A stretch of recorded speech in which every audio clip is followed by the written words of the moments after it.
ಯೇಸುವಿಗೆ ಸ್ತೋತ್ರ. ಪ್ರಿಯ ಸಹೋದರ ಸಹೋದರಿಯರೇ, ನಮ್ಮ ಕರ್ತನಾದ ಯೇಸುವಿನ ನಾಮದಲ್ಲಿ ನಿಮಗೆ ಶುಭವನ್ನು ಹಾರೈಸ್ತೇವೆ. ದೇವರ ವಾಕ್ಯವು ಹೇಳುತ್ತದೆ, ಆಹಾ, ಸಹೋದರರು ಒಂದಾಗಿರುವುದು ಎಷ್ಟೋ ಒಳ್ಳೆಯದು, ಎಷ್ಟೋ ರಮ್ಯವಾದದ್ದು. ಅದು ಆರೋನನ ತಲೆಯ ಮೇಲೆ ಹಾಕಲ್ಪಟ್ಟು ಅವನ ಗಡ್ಡದ ಮೇಲೆಯೂ ಅಲ್ಲಿಂದ ಅವನ ಅಂಗಿಗಳ ಕೊರಳ ಪಟ್ಟಿಯವರೆಗೂ ಹರಿದು ಬರುವ ಶ್ರೇಷ್ಠ ತೈಲದಂತೆಯೂ, ಹೆರ್ಮೋನ್ ಪರ್ವತದಲ್ಲಿ ಹುಟ್ಟಿ ಚಿಯೋನ್ ಪರ್ವತದ ಮೇಲೆ ಬೀಳುವ ಮಂಜಿನಂತೆಯೂ ಇದೆ. ಅಲ್ಲಿ ಆಶೀರ್ವಾದವೂ ಜೀವವೂ ಸದಾಕಾಲ ಇರಬೇಕೆಂದು ಯೆಹೋವನು ಆಜ್ಞಾಪಿಸಿದ್ದಾನೆ. ಎಲೈ, ರಾತ್ರಿಯಲ್ಲಿ ಯೆಹೋವನ ಮಂದಿರದಲ್ಲಿರುವ ಆತನ ಸರ್ವ ಸೇವಕರೇ, ಯೆಹೋವನನ್ನು ಕೊಂಡಾಡಿರಿ. ಮಹಾಪರಿಶುದ್ಧ ಸ್ಥಳದ ಕಡೆಗೆ ಕೈ ಎತ್ತಿ ಯೆಹೋವನನ್ನು ಕೊಂಡಾಡಿರಿ. ಭೂಮಿಯಾಕಾಶಗಳನ್ನು ಉಂಟು ಮಾಡಿದ ಯೆಹೋವನು ಚಿಯೋನಿನೊಳಗಿಂದ ನಿನ್ನನ್ನು ಆಶೀರ್ವದಿಸಲಿ. ಆಮೆನ್. ನಿಮಗೆ ಆರಾಧನೆ, ಯೇಸುವೇ ನಿಮಗೆ ಸ್ತೋತ್ರ, ಯೇಸುವೇ ಆರಾಧನೆ, ಯೇಸುವೇ ಆರಾಧನೆ, ಯೇಸುವೇ ಸ್ತೋತ್ರ, ಯೇಸುವೇ ಸ್ತೋತ್ರ, ಯೇಸುವೇ ಆರಾಧನೆ, ಯೇಸುವೇ ಸ್ತೋತ್ರ, ಯೇಸುವೇ ಆರಾಧನೆ, ಸ್ತೋತ್ರ, ಸ್ತೋತ್ರ, ಯೇಸುವೇ, ಯೇಸುವೇ, ಯೇಸುವೇ ಸ್ತೋತ್ರ, ಯೇಸುವೇ ಸ್ತೋತ್ರ, ಯೇಸುವೇ ಸ್ತೋತ್ರ, ಯೇಸುವೇ ಸ್ತೋತ್ರ, ಯೇಸುವೇ ಸ್ತೋತ್ರ. ನನ್ನ ಮನವೇ ನೀನು ಹೆದರದಿರು, ಯೇಸು ನಿನ್ನೊಂದಿಗಿರುವ, ಆತ ತೂಕಡಿಸದೆ ನಿದ್ರಿಸದೆ ಸದಾ ನಿನ್ನನ್ನು ಕಾಯುವನು. ನನ್ನ ಮನವೇ ನೀನು ಹೆದರದಿರು, ಯೇಸು ನಿನ್ನೊಂದಿಗಿರುವ, ಆತ ತೂಕಡಿಸದೆ ನಿದ್ರಿಸದೆ ಸದಾ ನಿನ್ನನ್ನು ಕಾಯುವನು. ವಿಭ್ರಮೆ ಬೇಡ, ಭಯಪಡಬೇಡ, ಎಂದೆಂದು ಆತ ನಿನ್ನ ಜೊತೆಗಿರುವ, ತನ್ನ ಧರ್ಮದ ಬಲಗೈಯ ನೀಡಿಯಾತ ಸದಾ ನಿನ್ನ ಸಹಾಯಕ್ಕಿರುವನು. ಭ್ರಮೆ ಬೇಡ, ಭಯಪಡಬೇಡ, ಎಂದೆಂದು ಆತ ನಿನ್ನ ಜೊತೆಗಿರುವ, ತನ್ನ ಧರ್ಮದ ಬಲಂಗೆಯ ನೀಡಿಯಾತ ಸದಾ ನಿನ್ನ ಸಹಾಯಕ್ಕಿರುವನು. ನನ್ನ ಮನವೇ ನೀನು ಹೆದರದಿರು, ಯೇಸು ನಿನ್ನೊಂದಿಗಿರುವ, ಆತ ತೂಕಡಿಸದೆ ನಿದ್ರಿಸದೆ ಸದಾ ನಿನ್ನನ್ನು ಕಾಯುವನು. ನನ್ನ ಮನವೇ ನೀನು ಹೆದರದಿರು, ಯೇಸು ನಿನ್ನೊಂದಿಗಿರುವ, ಆತ ತೂಕಡಿಸದೆ ನಿದ್ರಿಸದೆ ಸದಾ ನಿನ್ನನ್ನು ಕಾಯುವನು. ಕಾರ್ಗತ್ತಲಿನ ಕಣಿವೆಯಲ್ಲಿ ನಡೆವಾಗ ಆತ ನಿನ್ನ ಜೊತೆಗಿರುವ, ಆತನ ದೊಣ್ಣೆಯು ಕೋಲು ನಿನಗೆ ಧೈರ್ಯವ ನೀಡಿ ಮುಂದೆ ನಡೆಸುವನು.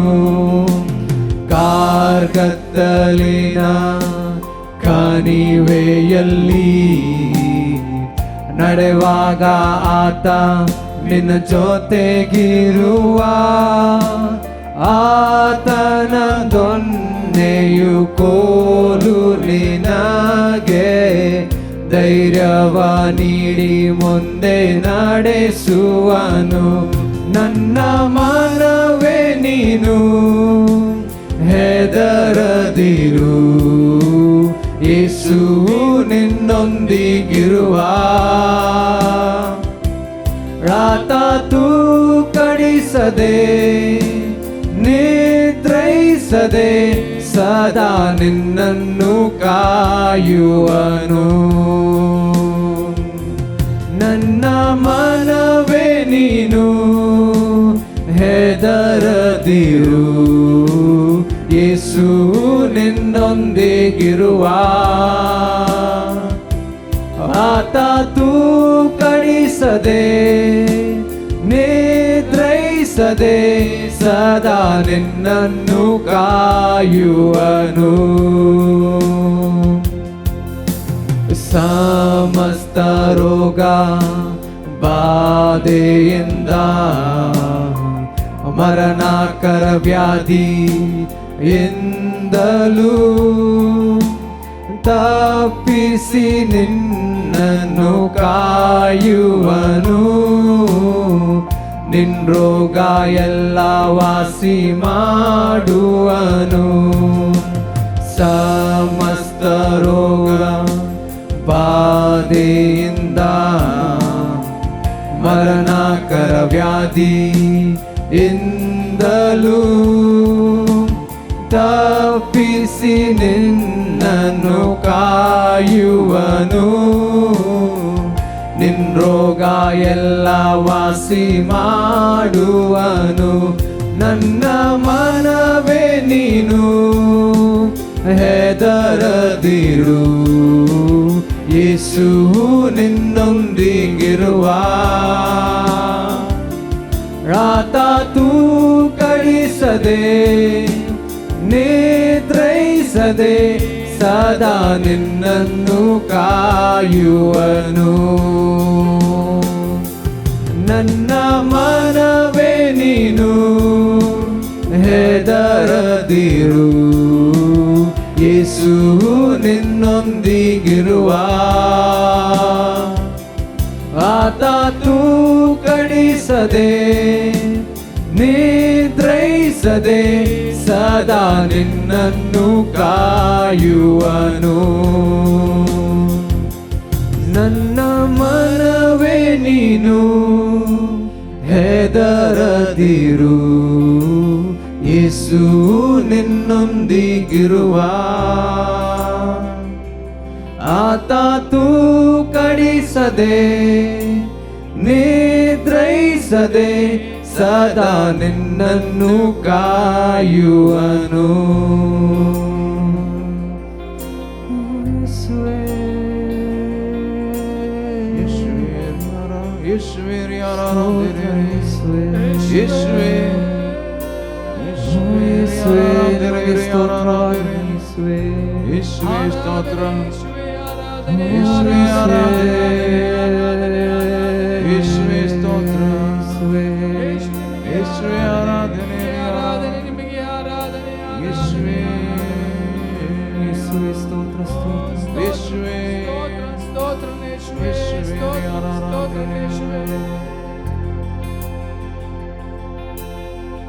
ಆದಿಯಲ್ಲಿ ವಾಕ್ಯ ನೀನಾದೆ, ಕರ್ತಾದಿ ಕರ್ತನಲ್ಲಿ ಬೆರೆತವನೇ.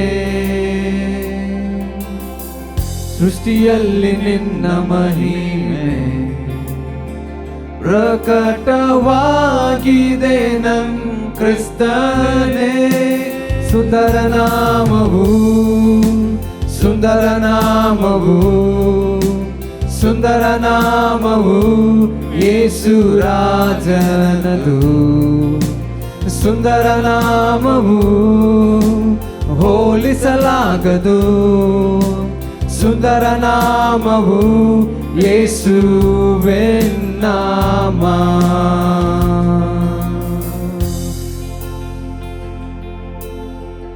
ಆದಿಯಲ್ಲಿ ವಾಕ್ಯ ನೀನಾದೆ, ಕರ್ತಾದಿ ಕರ್ತನಲ್ಲಿ ಬೆರೆತವನೇ.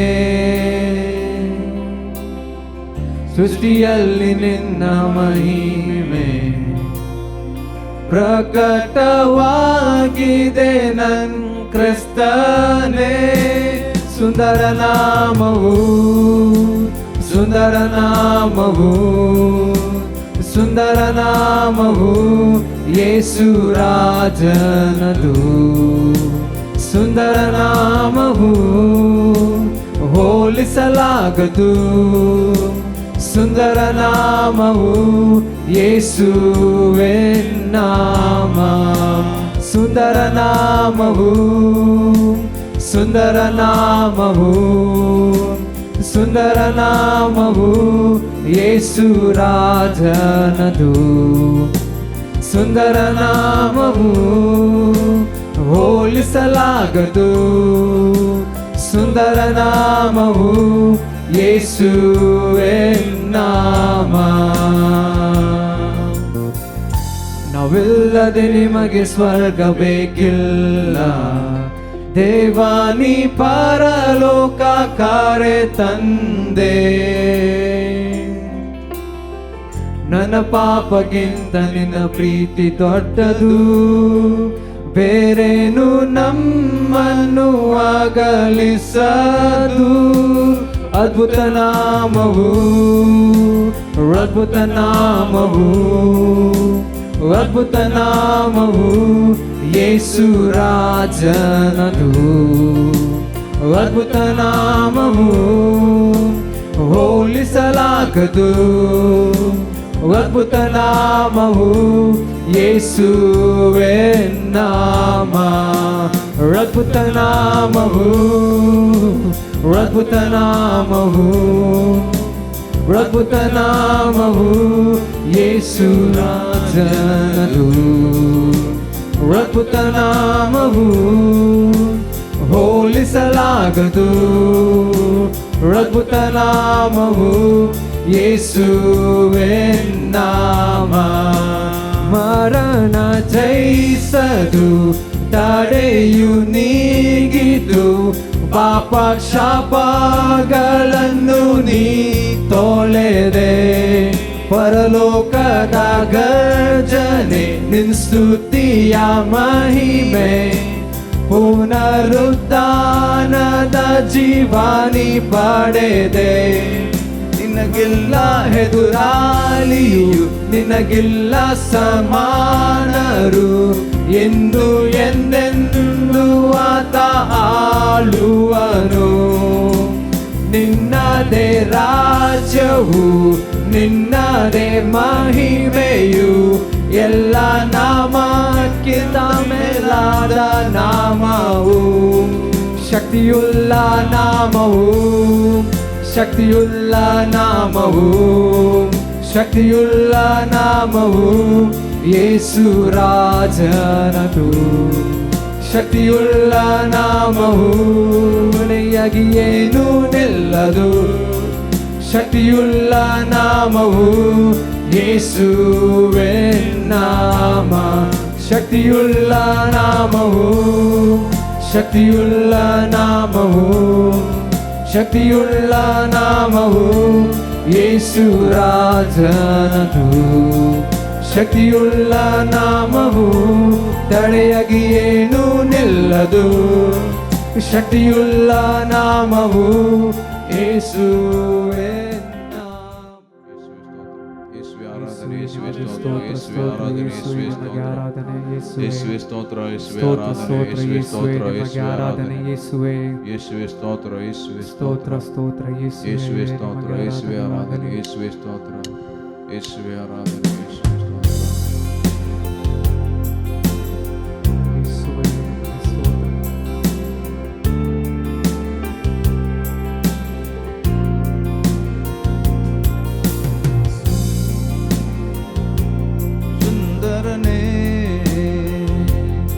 ಅತಿಶಯನೇ ಮಹೋನ್ನತನೇ ನನ್ ಪ್ರಿಯನೇ ಸುಂದರನೇ ಅತಿಶಯನೇ ಮಹೋನ್ನತನೇ ನನ್ ಪ್ರಿಯನೇ 10,000ರಲ್ಲಿ ನೀನೇ ಶ್ರೇಷ್ಠ, ಪ್ರೀತಿಯ ನನ್ ಕರ್ತನೇ. ಶಾರೋನಿನ ಪುಷ್ಪ ನೀ ತಗ್ಗಿನ ತಾವರೆ, ನಿನ್ನನ್ನು ನಾ ಕಂಡೇನೆ. ಸುಂದರನೇ ಸುಂದರನೇ ಅತಿಶಯನೇ ಮೌನ್ನತನೇ ನನ್ ಪ್ರಿಯನೇ. ಸುಂದರನೇ ಅತಿಶಯನೇ ಮಹೋನ್ನತನೇ ನನ್ ಪ್ರಿಯನೇ.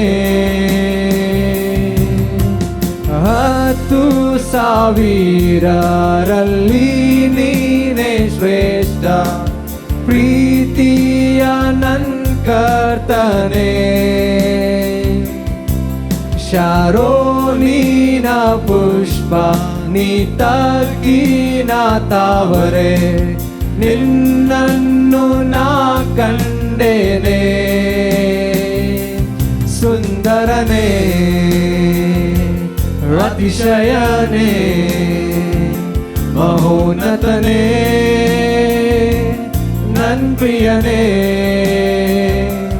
ಸುಂದರನೇ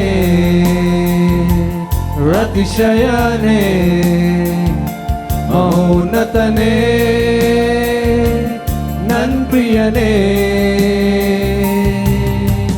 ನಿನ್ನನ್ನು ನೋಡಲು ನೋಡುತ್ತಾ ಪ್ರೀತಿಸಲು ನಾನು ಬಯಸುವೆ. ನಿನ್ನನ್ನು ನೋಡಲು ನೋಡುತ್ತಾ ಪ್ರೀತಿಸಲು ನಾನು ಬಯಸುವೆ. ನಿನ್ನನ್ನು ನೋಡಲು ನೋಡುತ್ತಾ ಪ್ರೀತಿಸಲು ನಾನು ಬಯಸುವೆ. ನಿನ್ನನ್ನು ನೋಡಲು ನೋಡುತ್ತಾ ಪ್ರೀತಿಸಲು ನಾನು ಬಯಸುವೆ. ಯೇಸುವೆ ನನ್ ಯೇಸುವೆ, ನಿನ್ನ ಹಾಗೆ ಯಾರೂ ಇಲ್ಲ. ಯೇಸುವೆ ನನ್ ಯೇಸುವೆ, ನಿನ್ನ ಹಾಗೆ ಯಾರೂ ಇಲ್ಲ. ಯೇಸುವೆ ನನ್ ಯೇಸುವೆ, ನಿನ್ನ ಹಾಗೆ ಯಾರೂ ಇಲ್ಲ. ಯೇಸುವೆ ನನ್ ಯೇಸುವೆ, ನಿನ್ನ ಹಾಗೆ ಯಾರೂ ಇಲ್ಲ. ಸುಂದರನೇ ಅತಿಶಯನೇ ಮಹೋನ್ನತನೇ ನನ್ ಪ್ರಿಯನೇ. ಸುಂದರನೇ ಅತಿಶಯನೇ ಮಹೋನ್ನತನೇ ನನ್ ಪ್ರಿಯನೇ. 10,000ರಲ್ಲಿ ನೀನೇ ಶ್ರೇಷ್ಠ, ಪ್ರೀತಿಯ ನನ್ ಕರ್ತನೇ. ಶಾರೋನಿನ ಪುಷ್ಪ ನೀ ತಗ್ಗಿನ ತಾವರೆ, ನಿನ್ನನ್ನು ನಾ ಕಂಡೇನೆ. 10,000ರಲ್ಲಿ ನೀನೇ ಶ್ರೇಷ್ಠ, ಪ್ರೀತಿಯ ನನ್ ಕರ್ತನೇ. ಶಾರೋನಿನ ಪುಷ್ಪ ನೀ ತಗ್ಗಿನ ತಾವರೆ, ನಿನ್ನನ್ನು ನಾ ಕಂಡೇನೆ. ಸುಂದರನೇ ಅತಿಶಯನೇ ಮಹೋನ್ನತನೇ ನನ್ ಪ್ರಿಯನೇ ಸುಂದರನೇ ಅತಿಶಯನೇ ಮಹೋನ್ನತನೇ ನನ್ ಪ್ರಿಯನೇ ನಿನ್ನನ್ನು ನೋಡಲು ನೋಡುತ್ತಾ ಪ್ರೀತಿಸಲು ನಾನು ಬಯಸುವೆ ನಿನ್ನನ್ನು ನೋಡಲು ನೋಡುತ್ತಾ ಪ್ರೀತಿಸಲು ನಾನು ಬಯಸುವೆ ನಿನ್ನನ್ನು ನೋಡಲು ನೋಡುತ್ತಾ ಪ್ರೀತಿಸಲು ನಾನು ಬಯಸುವೆ ನಿನ್ನನ್ನು ನೋಡಲು ನೋಡುತ್ತಾ ಪ್ರೀತಿಸಲು ನಾನು ಬಯಸುವೆ ಯೇಸುವೆ ನನ್ ಯೇಸುವೆ ನಿನ್ನ ಹಾಗೆ ಯಾರೂ ಇಲ್ಲ ಯೇಸುವೆ ನನ್ ಯೇಸುವೆ ನಿನ್ನ ಹಾಗೆ ಯಾರೂ ಇಲ್ಲ ಯೇಸುವೆ ಯೇಸುವೆ ನಿಮಗೆ ಸ್ತೋತ್ರ ಸ್ತೋತ್ರ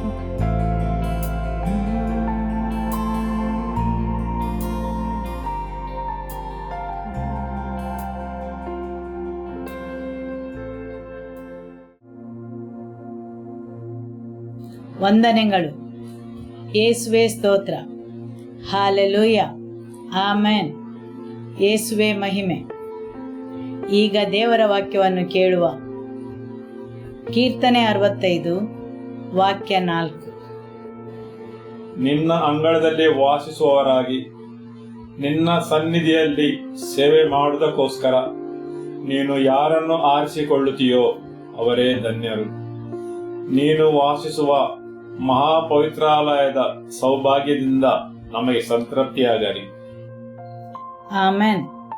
ದೇವರ ವಾಕ್ಯವು ಹೇಳುತ್ತದೆ, ನಿನ್ನ ಅಂಗಳದಲ್ಲಿ ವಾಸಿಸುವವರಾಗಿ ನಿನ್ನ ಸನ್ನಿಧಿಯಲ್ಲಿ ಸೇವೆ ಮಾಡುವುದಕ್ಕೋಸ್ಕರ ಯಾರನ್ನು ಆರಿಸಿಕೊಳ್ಳುತ್ತೀಯೋ ಅವರೇ ಧನ್ಯರು. ನೀನು ವಾಸಿಸುವ ಮಹಾಪವಿತ್ರಾಲಯದ ಸೌಭಾಗ್ಯದಿಂದ ನಮಗೆ ಸಂತೃಪ್ತಿಯಾಗಲಿ. ಇಲ್ಲಿ ದೇವರ ವಾಕ್ಯವು ಒಬ್ಬ ವ್ಯಕ್ತಿಯ ವಿಷಯವಾಗಿ ಹೇಳುತ್ತದೆ. ದೇವರು ಆರಿಸಿಕೊಂಡ ಆ ವ್ಯಕ್ತಿಯು ಅಥವಾ ಮನುಷ್ಯನು ಧನ್ಯನು. ಹೌದು, ದೇವರು ಆರಿಸಿಕೊಂಡ ಆ ವ್ಯಕ್ತಿಯು ಧನ್ಯನು. ನಿಮ್ಮ ಜೊತೆಯವರಲ್ಲಿ ಹೇಳಿ, ನೀವು ಧನ್ಯರು, ಯಾಕೆಂದರೆ ದೇವರು ನಿಮ್ಮನ್ನು ಆರಿಸಿದ್ದಾರೆ. ಹಾಲೆಲೂಯ. ಆಮೆನ್. ಎಫೆಸದವರಿಗೆ ಬರೆದ ಪತ್ರಿಕೆ ಅಧ್ಯಾಯ 1 ವಾಕ್ಯ 4.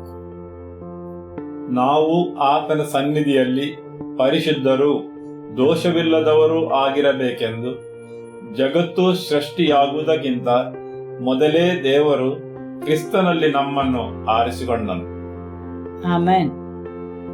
ದೇವರ ವಾಕ್ಯವು ಹೇಳುತ್ತದೆ, ಅದರಂತೆ ಅವರು ನಮ್ಮನ್ನು ಆರಿಸಿದರು. ಯಾವಾಗ ಆರಿಸಿದರು? ಜಗದುತ್ಪತ್ತಿಗೆ ಮುಂಚೆ. ಹೌದು. ಯಾಕೆ ಆರಿಸಿದರು?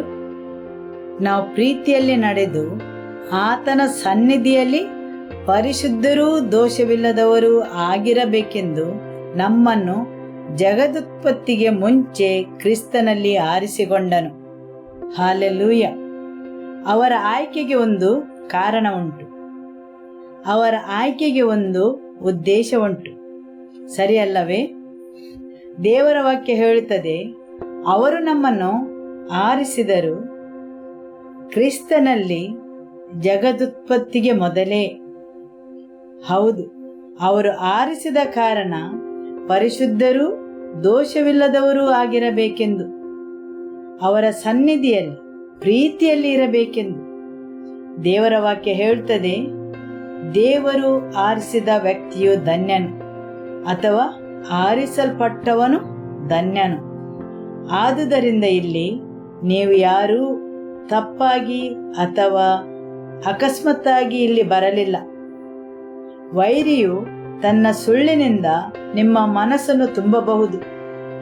ನೀವು ಇಲ್ಲಿ ಸುಮ್ಮನೆ ಸಮಯವನ್ನು ವ್ಯರ್ಥ ಮಾಡುತ್ತೀರಿ. ಯಾವುದೇ ಪ್ರಯೋಜನವಿಲ್ಲ, ಅನುಪಯುಕ್ತ ಎಂದು ಹೇಳಬಹುದು. ಆದರೆ ದೇವರು ಜಗತ್ತುತ್ಪತ್ತಿಗೆ ಮುಂಚೆ ನಿಮ್ಮನ್ನು ಆರಿಸಿದ್ದಾರೆ. ಆತನಲ್ಲಿ ಜಗತ್ತುತ್ಪತ್ತಿಗೆ ಮೊದಲೇ. ಯಾವಾಗ ದೇವರ ವಾಕ್ಯವು ನಮ್ಮ ಬೌದ್ಧಿಕ ಶಕ್ತಿಯಿಂದ ನಮ್ಮ ಆತ್ಮದೊಳಗೆ ಸೇರಿಕೊಂಡಾಗ ನಮ್ಮ ನಿಜವಾದ ಮೌಲ್ಯ ದೇವರ ಮುಂದೆ ಏನೆಂದು ನಾವು ತಿಳಿದುಕೊಳ್ಳಬಹುದು. ಜಗದುತ್ಪತ್ತಿಗೆ ಮುಂಚೆ ನನ್ನನ್ನು ಮತ್ತು ನಿಮ್ಮನ್ನು ಆರಿಸಲು ದೇವರು ಎಷ್ಟೊಂದು ಯೋಚಿಸಿರಬಹುದು. ಪ್ರಪಂಚದ ಜನಸಂಖ್ಯೆಯನ್ನು ನೋಡಿ, ಅದರಲ್ಲಿ ಬೆರಳೆಣಿಕೆಯಷ್ಟು ಜನರನ್ನು ಅವರು ಆರಿಸಿದ್ದಾರೆ. ಜಗದ ಅಡಿಪಾಯವನ್ನು ಹಾಕುವ ಮೊದಲೇ ಅವರು ಜೋಪಾನವಾಗಿ ನಮ್ಮನ್ನು ಆರಿಸಿದ್ದಾರೆ. ಎಷ್ಟೋ ಕೋಟಿ ವರ್ಷಗಳಷ್ಟು ಈ ಭೂಮಿ ಹಳೆಯದಾಗಿರಬಹುದು, ಆದರೆ ಅವರು ನಮ್ಮನ್ನು ಆರಿಸಿದ್ದಾರೆ. ನಮ್ಮ ಜೀವಿತದ ಎಲ್ಲ ದಿನಗಳನ್ನು ಅವರು ನೋಡಿದ್ದಾರೆ. ಅವುಗಳಲ್ಲಿ ಒಂದು ದಿನವೂ ನಾವು ನೋಡುವ ಮೊದಲೇ. ಸರಿಯಲ್ಲವೇ? ದೇವರ ಆಯ್ಕೆ, ದೇವರ ಪೂರ್ವ ನಿರ್ಧರಿತ ಯೋಜನೆ. ನಾನು ಮತ್ತು ನೀವು ಅವರಲ್ಲಿ ಪಾಲುದಾರರಾಗಬೇಕೆಂದು. ಹೌದು, ಆಮೆನ್. ದೇವರು ಆರಿಸಿಕೊಂಡ ವ್ಯಕ್ತಿಯು ಧನ್ಯನು. ಹೌದು, ಜಗದುತ್ಪತ್ತಿಗೆ ಮೊದಲೇ ಅವರು ಜನರನ್ನು ಆಯ್ಕೆ ಮಾಡಿದ್ದಾರೆ. ಮುಂದಿನ ವಾಕ್ಯ ಹೇಳುತ್ತದೆ, ಅವರ ಸಾಮೀಪ್ಯಕ್ಕೆ ಬರುವುದಕ್ಕೋಸ್ಕರ. ಜಗತ್ತಿಗೆ ಅಡಿಪಾಯ ಹಾಕುವ ಮೊದಲೇ ನಮ್ಮನ್ನು ಆಯ್ಕೆ ಮಾಡಿದ್ದಾರೆ. ನಾವು ಈ ಜಗತ್ತಿಗೆ ಬಂದಿದ್ದೇವೆ. ನಮಗೆ ಬೇಕಾದ ಹಾಗೆ ನಾವು ಜೀವಿಸಿದ್ದೇವೆ. ಈ ಪ್ರಾಪಂಚಿಕ ರೀತಿಯಲ್ಲಿ ಬದುಕಿದ್ದೇವೆ. ಆದರೆ ಆ ಒಂದು ನಿಶ್ಚಿತ ಸಮಯದಲ್ಲಿ ಅವರು ನಿಮ್ಮನ್ನು ಸಮೀಪಿಸಲು ಕಾರಣವಾಯಿತು. ಆಮೆನ್. ಜಗದುತ್ಪತ್ತಿಗೆ ಮುಂಚೆ ಅವರು ನಮ್ಮನ್ನು ಆರಿಸಿದರು. ಆದರೆ ಆ ನಿಶ್ಚಿತ ಸಮಯದಲ್ಲಿ, ಪೂರ್ವ ನಿರ್ಧರಿತವಾದ ಆ ಸಮಯದಲ್ಲಿ ನೀವು ಅವರ ಸಾಮೀಪ್ಯಕ್ಕೆ ಬರಲು ಕಾರಣರಾದರು. ಈಗ ನೀವು ಅವರ ಬಳಿ ಬರಲು ಯಾವ ಬೆಲೆಯನ್ನು ನೀವು ತೆರಬೇಕಾಯಿತು? ಅದನ್ನು ದೇವರು ಮತ್ತು ನಿಮಗೆ ಮಾತ್ರ ತಿಳಿದಿದೆ.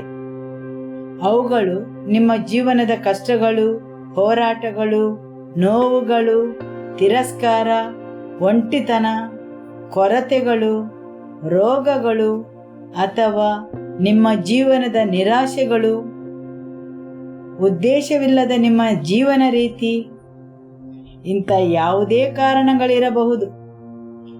ಆದರೆ ದೇವರ ವಾಕ್ಯವು ಹೇಳುತ್ತದೆ, ಆ ನಿಶ್ಚಿತ ಸಮಯದಲ್ಲಿ ನೀವು ಅವರ ಬಳಿಗೆ ಬರಲು ಕಾರಣರಾದರು.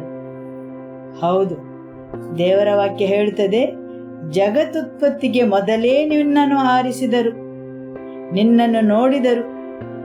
ಯಾವಾಗ? ನೀವು ರೂಪುಗೊಳ್ಳದ ಜೀವಿಯಾಗಿರುವಾಗ. ನಿಮ್ಮ ಎಲ್ಲ ದಿನಗಳನ್ನು ಕೀರ್ತನೆ 139 ಹೇಳುತ್ತದೆ, ಹೌದು, ನಿಮ್ಮ ಎಲ್ಲ ದಿನಗಳನ್ನು, ಅಂದರೆ ನಿಮ್ಮ ಮೊದಲ ದಿನ ಆರಂಭವಾಗುವುದಕ್ಕಿಂತ ಮೊದಲೇ ನೋಡಿದ್ದಾರೆ. ಮತ್ತು ಆ ಸಮಯ ಬರುವಾಗ ಅವರು ನಿಮ್ಮನ್ನು ಸಮೀಪಿಸಿದರು. ನೀವು ಯಾವ ಬೆಲೆ ತೆತ್ತಿದ್ದೀರೆಂದು ನನಗೆ ಗೊತ್ತಿಲ್ಲ ಅವರ ಮುಖವನ್ನು ಹುಡುಕಲು. ಆದರೆ ಖಂಡಿತವಾಗಿಯೂ ನಿಮ್ಮನ್ನು ಅವರ ಬಳಿಗೆ ಬರಮಾಡಿಕೊಂಡರು. ಹಾಲೆಲೂಯ, ಸರಿ ಅಲ್ಲವೇ? ಆಮೆನ್. ಆ ಒಂದು ನಿಶ್ಚಿತ ಸಮಯದಲ್ಲಿ ನೀವು ಅವರನ್ನು ಎದುರುಗೊಳ್ಳುವಂತೆ, ಭೇಟಿಯಾಗುವಂತೆ ಮಾಡಿದರು. ದೇವರ ವಾಕ್ಯ ಮುಂದುವರಿಸಿ ಹೇಳುತ್ತದೆ, ಯಾಕೆ ಅವರು ನಿಮ್ಮನ್ನು ಆರಿಸಿದರು? ಯಾಕೆ ನಿಮ್ಮನ್ನು ಅವರ ಸಮೀಪಕ್ಕೆ ಕರೆತಂದರು?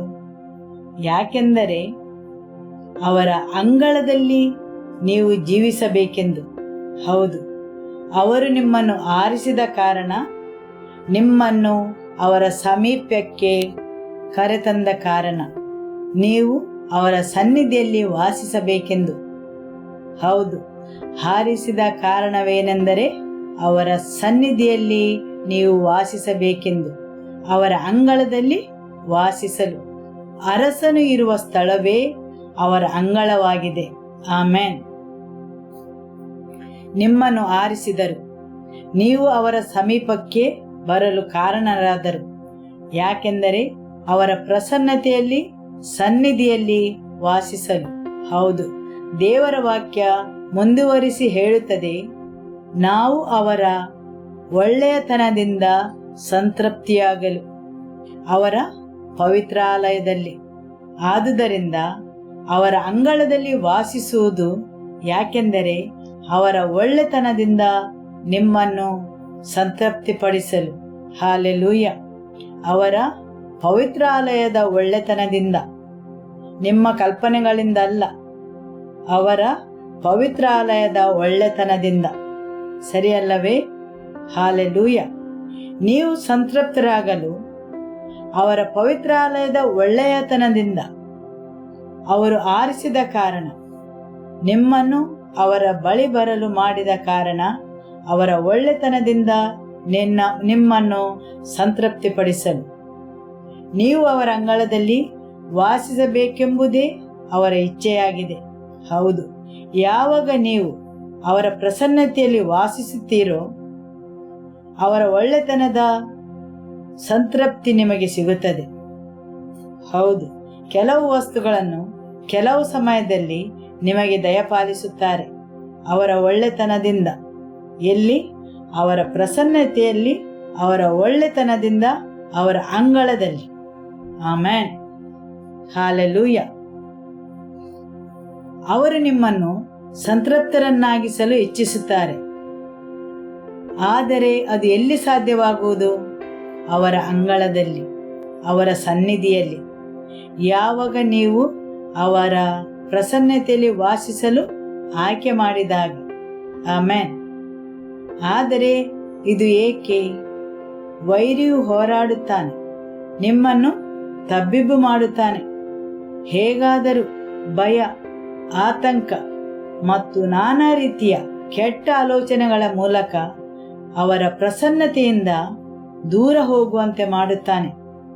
ಯಾಕೆಂದರೆ ನೀವು ಅವರ ಅಂಗಳದಲ್ಲಿ ವಾಸಿಸಿದರೆ, ಅವರ ಪ್ರಸನ್ನತೆಯಲ್ಲಿದ್ದರೆ, ನೀವು ಅವರ ಪವಿತ್ರಾಲಯದ ಒಳ್ಳೆತನದಿಂದ ಸಂತೃಪ್ತರಾಗುವಿರೆಂದು. ಹೌದು, ನೀವು ಮುಖಾಮುಖಿಯಾಗುವ ಎಲ್ಲ ಹೋರಾಟಗಳು, ನೀವು ಹಾದು ಹೋಗುವ ಎಲ್ಲ ಕಷ್ಟಗಳು ನಿಮ್ಮನ್ನು ತಬ್ಬಿಬ್ಬು ಪಡಿಸಲು, ನಿಮ್ಮನ್ನು ನಿರಾಶೆಗೊಳಿಸಲು, ನೀವು ಭರವಸೆ ಮತ್ತು ಉದ್ದೇಶವನ್ನು ಕಳಕೊಳ್ಳಲು ಮತ್ತು ಅವರ ಹಾಜರುತನಕ್ಕೆ ಬರಲು ಹಿಂಜರಿಯಬೇಕೆಂದು ಮತ್ತು ದೇವರಿಂದ ತಿರಸ್ಕರಿಸಲ್ಪಟ್ಟವು. ದೇವರು ನಿಮ್ಮನ್ನು ಪ್ರೀತಿಸುವುದಿಲ್ಲ, ನಿಮ್ಮ ಬಗ್ಗೆ ಅವರಿಗೆ ಕಾಳಜಿ ಇಲ್ಲ. ಹಾಗೂ ಕಾಳಜಿ ಇರುತ್ತಿದ್ದರೆ ಇಂಥದ್ದೆಲ್ಲ ನಮ್ಮ ಜೀವಿತದಲ್ಲಿ ಸಂಭವಿಸುತ್ತಿರಲಿಲ್ಲ ಎಂಬ ಕೆಟ್ಟ ಆಲೋಚನೆಗಳನ್ನು ತಂದು ದೇವರ ಪ್ರಸನ್ನತೆಯಿಂದ ದೂರ ಸರಿಯುವಂತೆ ಮಾಡುತ್ತಾನೆ. ದೇವರಲ್ಲಿ ನೀವು ನಿರಾಶೆಗೊಳ್ಳುವಂತೆ, ನಿಮ್ಮ ಹೃದಯದಿಂದ ದೇವರಿಂದ ದೂರ ಹೋಗಲು ಆರಿಸುವಂತೆ ಆಲೋಚನೆಗಳನ್ನು ತಂದು, ತರುವಾಯ ಈ ಎಲ್ಲ ಆಲೋಚನೆಗಳಿಂದ ತಬ್ಬಿಬ್ಬಾಗಿ ದೇವರ ಪ್ರಸನ್ನತೆಯಿಂದ ದೂರ ಹೋಗುವಂತೆ ಮಾಡುತ್ತಾನೆ. ಹೌದು, ದೇವರ ವಾಕ್ಯ ಹೇಳುತ್ತದೆ, ದೇವರು ನಿಮ್ಮನ್ನು ಆರಿಸಿ ಅವರ ಸಾಮೀಪ್ಯಕ್ಕೆ ಬರುವಂತೆ ಕಾರಣರಾದರು. ಯಾಕೆಂದರೆ ಅವರ ಪ್ರಸನ್ನತೆಯಲ್ಲಿ ವಾಸಿಸಲು ಮತ್ತು ಅವರ ಪವಿತ್ರಾಲಯದ ಒಳ್ಳೆತನದಿಂದ ನಿಮ್ಮನ್ನು ಸಂತೃಪ್ತಿಪಡಿಸಲು. ಹೌದು, ಯಾಕೆಂದರೆ ಅವರ ಪ್ರಸನ್ನತೆಯಲ್ಲಿ ವಾಸಿಸಲು ಮತ್ತು ಅವರ ಪವಿತ್ರಾಲಯದ ಒಳ್ಳೆತನದಿಂದ ನಿಮ್ಮನ್ನು ಸಂತೃಪ್ತಿಪಡಿಸಲು. ಆಮೇನ್. ಈಗ ಇಲ್ಲಿ ಜಾಗೃತಿಯಾಗಿ ಗಮನಿಸಿ. ಮೊದಲ 3 ವಾಕ್ಯಗಳು ಏಕವಚನದವುಗಳಾಗಿವೆ ಮತ್ತು ನಂತರದ ವಾಕ್ಯವು ಬಹುವಚನವಾಗಿದೆ. ನೀವು ಆರಿಸಿದ ವ್ಯಕ್ತಿಯು ಧನ್ಯನು. ಒಬ್ಬ ವ್ಯಕ್ತಿಯ ವಿಷಯವಾಗಿ ಮಾತಾಡುತ್ತಾರೆ ಮತ್ತು ಹೇಳುತ್ತದೆ, ಅವನನ್ನು ಸಮೀಪಿಸಿ ದೇವರ ಅಂಗಳದಲ್ಲಿ ವಾಸಿಸುವಂತೆ ಮಾಡುತ್ತಾನೆ. ಅಲ್ಲಿ ತನಕ ಏಕವಚನ. ನಂತರದ ವಾಕ್ಯ ಹೇಳುತ್ತದೆ, ನಮಗೆ ಸಂತೃಪ್ತಿಯಾಗಲಿ. ಯಾವಾಗ ಒಬ್ಬ ವ್ಯಕ್ತಿಯು ದೇವರ ಬಳಿಗೆ ಬರುತ್ತಾನೆ, ದೇವರ ಪ್ರಸನ್ನತೆಗೆ ಬರುತ್ತಾನೆ, ಯಾವಾಗ ದೇವರ ಪ್ರಸನ್ನತೆಯ ಸನ್ನಿಧಿಯಲ್ಲಿ ವಾಸಿಸಲು ಆಯ್ಕೆ ಮಾಡುತ್ತಾನೆ, ಆವಾಗ ಬೇರೆ ಕೆಲವು ವಿಷಯಗಳು ಉಂಟಾಗುತ್ತವೆ. ಆ ವ್ಯಕ್ತಿಯ ಸಂಪರ್ಕದಲ್ಲಿರುವ, ಅವನ ಜತೆಗೂಡಿರುವ, ಹೌದು, ಅವನೊಬ್ಬನೇ ಸಂತೃಪ್ತನಾಗುವುದಲ್ಲ, ಅವರೆಲ್ಲರೂ ಸಂತೃಪ್ತಗೊಳ್ಳುವರು. ಆ ಒಬ್ಬನೇ ವ್ಯಕ್ತಿಯಲ್ಲ. ಸರಿಯಲ್ಲವೇ? ದೇವರ ವಾಕ್ಯ ಹೇಳ್ತದೆ, ನಾವೆಲ್ಲರೂ ಸಂತೃಪ್ತಿಗೊಳ್ಳುವೆವು. ಹೌದು, ನಾವೆಲ್ಲರೂ ಸಂತೃಪ್ತಿಗೊಳ್ಳುವೆವು ನಿನ್ನ ಪವಿತ್ರಾಲಯದ ಒಳ್ಳೆತನದಿಂದ. ನೀನು ಕರ್ತನನ್ನು ಸ್ವೀಕರಿಸಿದರೆ, ಅಪೊಸ್ತಲರ ಕೃತ್ಯ ಅಧ್ಯಾಯ 16 ವಾಕ್ಯ 31 ಹೇಳುತ್ತದೆ, ಯಾವಾಗ ನೀನು ಕರ್ತನಾದ ಯೇಸುವಿನ ಮೇಲೆ ನಂಬಿಕೆ ಇಟ್ಟರೆ ನೀನು ಮತ್ತು ನಿನ್ನ ಮನೆಯವರೂ ರಕ್ಷಣೆ ಹೊಂದುವರು. ಅಲ್ಲಿ ದೇವರ ಕೃಪೆಯು ಹರಿಯುತ್ತದೆ. ಮತ್ತು ಇಲ್ಲಿ ದೇವರ ವಾಕ್ಯ ಹೇಳುತ್ತದೆ, ನಾವು ಸಂತೃಪ್ತರಾಗುವೆವು. ನೀನೊಬ್ಬನೇ ಅಲ್ಲ, ನಿನ್ನ ಸಂಪರ್ಕದಲ್ಲಿರುವವರು, ನಿನ್ನ ಜೊತೆಗಿರುವವರು, ಅವರೆಲ್ಲರೂ ಈ ಕೃಪೆಯ ಪಾಲುದಾರರಾಗುತ್ತಾರೆ. ಹಾಲೆಲೂಯ. ಸರಿಯಲ್ಲವೇ? ಆಮೇನ್. ಯೋಬ ಅಧ್ಯಾಯ 22 ವಾಕ್ಯ 21. ದೇವರ ಚಿತ್ತಕ್ಕೆ ಒಳಪಟ್ಟು ಸಮಾಧಾನ ಹೊಂದು, ಇದರಿಂದ ನಿನಗೆ ಶುಭವಾಗುವುದು. ಆತನ ಬಾಯಿಂದಲೇ ಬೋಧನೆಯನ್ನು ಸ್ವೀಕರಿಸಿ ಆತನ ಮಾತುಗಳನ್ನು ಹೃದಯದಲ್ಲಿ ಇಟ್ಟುಕೋ. ನೀನು ಸರ್ವಶಕ್ತನಾದ ದೇವರ ಕಡೆಗೆ ತಿರುಗಿಕೊಂಡು ನಿನ್ನ ಗುಡಾರಗಳಿಂದ ಅನ್ಯಾಯವನ್ನು ದೂರ ಮಾಡಿದರೆ ಉದ್ಧಾರವಾಗುವಿ. ನಿನ್ನ ಚಿನ್ನವನ್ನು ಧೂಳಿನಲ್ಲಿ ಹಾಕು.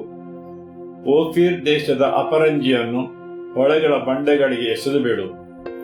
ಸರ್ವಶಕ್ತನಾದ ದೇವರು ನಿನಗೆ ಚಿನ್ನವಾಗಿಯೂ ಬೆಳ್ಳಿಯ ರಾಶಿಗಳಾಗಿಯೂ ಇರುವನು. ಆಗ ನೀನು ಸರ್ವಶಕ್ತನಾದ ದೇವರಲ್ಲಿ ಆನಂದಪಟ್ಟು ದೇವರ ಅಭಿಮುಖನಾಗಿರುವೆ. ನೀನು ಪ್ರಾರ್ಥಿಸುವಿ, ಆತನು ಲಾಲಿಸುವನು. ಆತನಿಗೆ ಹರಕೆಗಳನ್ನು ಒಪ್ಪಿಸುವಿ. ಯಾವುದನ್ನು ಸಂಕಲ್ಪಿಸಿಕೊಳ್ಳುವಿಯೋ ಅದು ನಿನಗೆ ನೆರವೇರುವುದು. ಬೆಳಕು ನಿನ್ನ ಮಾರ್ಗಗಳಲ್ಲಿ ಪ್ರಕಾಶಿಸುವುದು. ಜನರು ನಿನ್ನನ್ನು ಕೆಳಕ್ಕೆ ಬೀಳಿಸುವಾಗ ಮೇಲಕ್ಕೆತ್ತಲ್ಪಡುವೆನು ಅಂದುಕೊಳ್ಳುವಿ.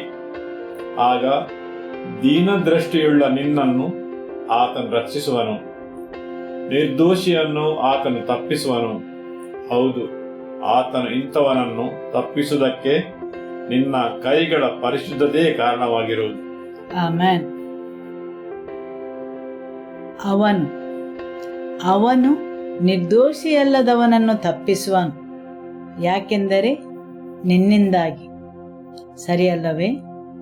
ನಿರ್ದೋಷಿಯಲ್ಲದವನನ್ನು ತಪ್ಪಿಸುವನು, ಯಾಕೆಂದರೆ ನಿಮ್ಮ ಕೈಗಳ ಪರಿಶುದ್ಧತೆಯೇ ಕಾರಣ, ನಿಮಗೋಸ್ಕರ. ಯಾವಾಗ ಒಬ್ಬ ವ್ಯಕ್ತಿಯು ದೇವರ ಪ್ರಸನ್ನತೆಯಲ್ಲಿ ವಾಸಿಸಲು ನಿರ್ಧರಿಸುತ್ತಾನೋ ಆ ವ್ಯಕ್ತಿಗೋಸ್ಕರ ನಿರ್ದೋಷಿಯಲ್ಲದವನನ್ನು ಸಹ ಅವನಲ್ಲಿ ಕೃಪೆಯು ಹರಿಯುವಂತೆ ಮಾಡುತ್ತಾನೆ, ನಿನ್ನಿಂದಾಗಿ. ಆದುದರಿಂದ ಇದ್ದಕ್ಕಿದ್ದಂತೆ ಕೀರ್ತನೆಗಾರ ಏಕವಚನದಿಂದ ಬಹುವಚನಕ್ಕೆ ಬದಲಾಯಿಸ್ತಾನೆ. ಹೌದು, ದೇವರ ಹೃದಯದ ಆಳವನ್ನು ದಾವೀದನು ಅರಿತಿದ್ದ. ಆದುದರಿಂದ ಅವನು ಹೇಳುತ್ತಾನೆ, ನೀನು ಆರಿಸಿದ ವ್ಯಕ್ತಿಯು ಧನ್ಯನು. ನಿನ್ನ ಪ್ರಸನ್ನತೆಗೆ ಬರಲು ಕಾರಣ ಮಾಡಿದ ವ್ಯಕ್ತಿಯು, ಅವನು ನಿನ್ನ ಪ್ರಸನ್ನತೆಯಲ್ಲಿ ವಾಸಿಸುವನು ಮತ್ತು ನಾವು ಸಂತೃಪ್ತರಾಗುವೆವು. ಹಾಲೆಲೂಯ. ಹೌದು, ಪವಿತ್ರಾತ್ಮನು ಅವನಿಗೆ ಕೊಟ್ಟಂತ ತಿಳುವಳಿಕೆಯನ್ನು ನೋಡಿರಿ. ಹಾಗೂ ಯೋಬನು ಪುನಃ ಅದೇ ಮಾತನ್ನು ಹೇಳುತ್ತಾನೆ, ಹೌದಲ್ಲವೇ?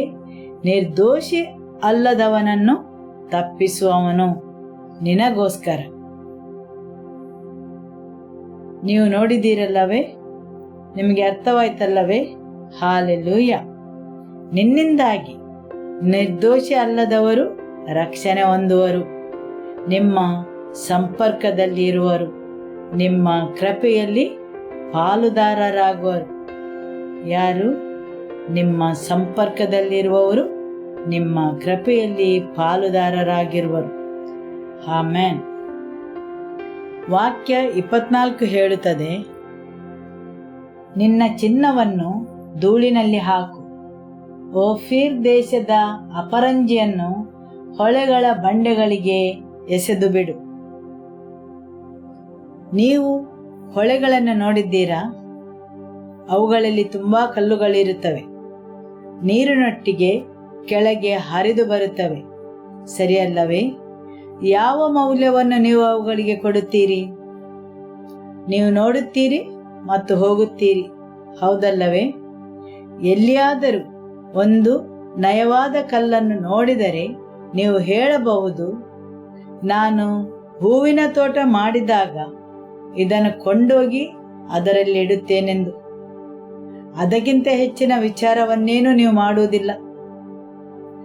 ಆದರೆ ದೇವರ ವಾಕ್ಯ ಹೇಳುತ್ತದೆ, ಯಾವಾಗ ದೇವರ ವಾಕ್ಯವು ನಿಮ್ಮ ಹೃದಯದಲ್ಲಿ ಇಡುತ್ತೀರಿ, ದೇವರ ವಾಕ್ಯವು ನಿಮ್ಮ ಹೃದಯದಲ್ಲಿ ಒಳಗೊಂಡರೆ, ಯಾವಾಗ ದೇವರಿಂದ ಸೂಚನೆಗಳನ್ನು ಪಡೆಯುತ್ತೀರಿ.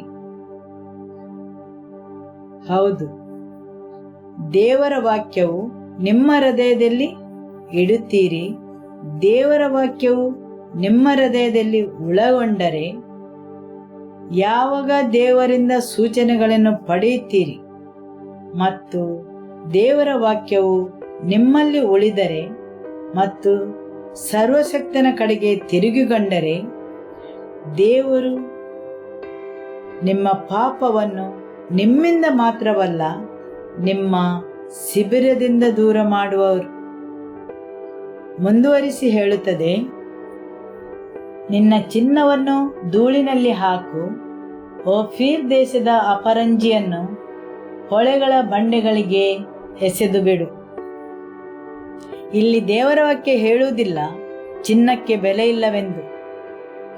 ನಿಮ್ಮ ಹತ್ತಿರ ಚಿನ್ನ ಇದೆ, ಆದರೆ ಅದನ್ನು ನೀನು ಎಸೆದು ಬಿಡುವಿ. ಯಾಕೆಂದರೆ ಈಗ ನಿಮಗೆ ಅರಿವಾಗಿದೆ, ನೀವು ಭೇಟಿಯಾದವರು ಬಹಳ ಅಮೂಲ್ಯವರಾಗಿದ್ದಾರೆ ಓಫೀರ್ ದೇಶದ ಚಿನ್ನಕ್ಕಿಂತ. ಓಫೀರ್ ದೇಶದ ಚಿನ್ನವು ತುಂಬಾ ಬೆಲೆ ಬಾಳುವ ಚಿನ್ನವೆಂದು ಪರಿಗಣಿಸಲಾಗಿದೆ. ಹೌದು, ಎಲ್ಲ ಚಿನ್ನಗಳಲ್ಲಿ ಓಫೀರ್ ದೇಶದ ಚಿನ್ನವು ಬೆಲೆ ಬಾಳುವ ಚಿನ್ನವಾಗಿದೆ. ಯಾವಾಗ ನಿಮ್ಮ ಹೃದಯದಲ್ಲಿ ದೇವರ ವಾಕ್ಯ ಒಳಗೊಂಡು ಸರ್ವಶಕ್ತನು ನಿಮ್ಮ ಕಿವಿಗಳಿಂದ ಸೂಚನೆಗಳನ್ನು ಕೇಳಿದರೆ, ನಿಮ್ಮ ಹೃದಯವು ದೇವರ ಕಡೆಗೆ ತಿರುಗಿಕೊಂಡರೆ, ನಿಮ್ಮ ಆದ್ಯತೆಯು ಬದಲಾಗುತ್ತದೆ. ಇಲ್ಲಿ ದಾವೀದನು ತುಂಬಾ ಪ್ರಬಲವಾದ ವಾಕ್ಯವನ್ನು ಹೇಳುತ್ತಾನೆ, ನಿನ್ನ ಪ್ರಸನ್ನತೆಯನ್ನು ನನ್ನಿಂದ ತೆಗೆಯಬೇಡ. ಹಲ್ಲೆಲೂಯ. ನೀನು ನನ್ನಿಂದ ಸಾಮ್ರಾಜ್ಯವನ್ನು ತೆಗೆದರೆ ಪರವಾಗಿಲ್ಲ, ನನ್ನ ಸಿಂಹಾಸನವನ್ನು ತೆಗೆದರೆ ಪರವಾಗಿಲ್ಲ. ನೀವು ನನಗೆ ಕೊಟ್ಟಿದ್ದೆಲ್ಲವೂ ನಿನ್ನ ಪ್ರಸನ್ನತೆಗೆ ಹೋಲಿಸಿದರೆ ಏನೂ ಅಲ್ಲ, ಸರಿಯಲ್ಲವೇ? ದಾವೀದನು ತುಂಬಾ ಪ್ರಬಲವಾದ ಮಾತನ್ನು ಹೇಳುತ್ತಾನೆ. ಅವನು ಸರಿಯಾಗಿ ಗುರುತಿಸಿಕೊಂಡಿದ್ದಾನೆ.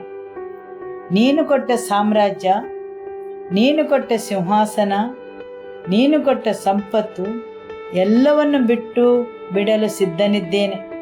ಯಾಕೆಂದರೆ ಈ ಎಲ್ಲದಕ್ಕಿಂತಲೂ ನಿನ್ನ ಪ್ರಸನ್ನತೆಯನ್ನು ನಾನು ಆರಿಸಿಕೊಂಡಿದ್ದೇನೆ. ನೀನು ನನ್ನ ಸಾಮ್ರಾಜ್ಯವನ್ನು ತೆಗೆದುಕೊಂಡರೆ ಪರವಾಗಿಲ್ಲ, ನನ್ನ ಸಿಂಹಾಸನವನ್ನು ಕಿತ್ತುಕೊಂಡರೆ ಪರವಾಗಿಲ್ಲ, ಆದರೆ ನಿನ್ನ ಪ್ರಸನ್ನತೆಯನ್ನು ನನ್ನಿಂದ ತೆಗೆಯಬೇಡ.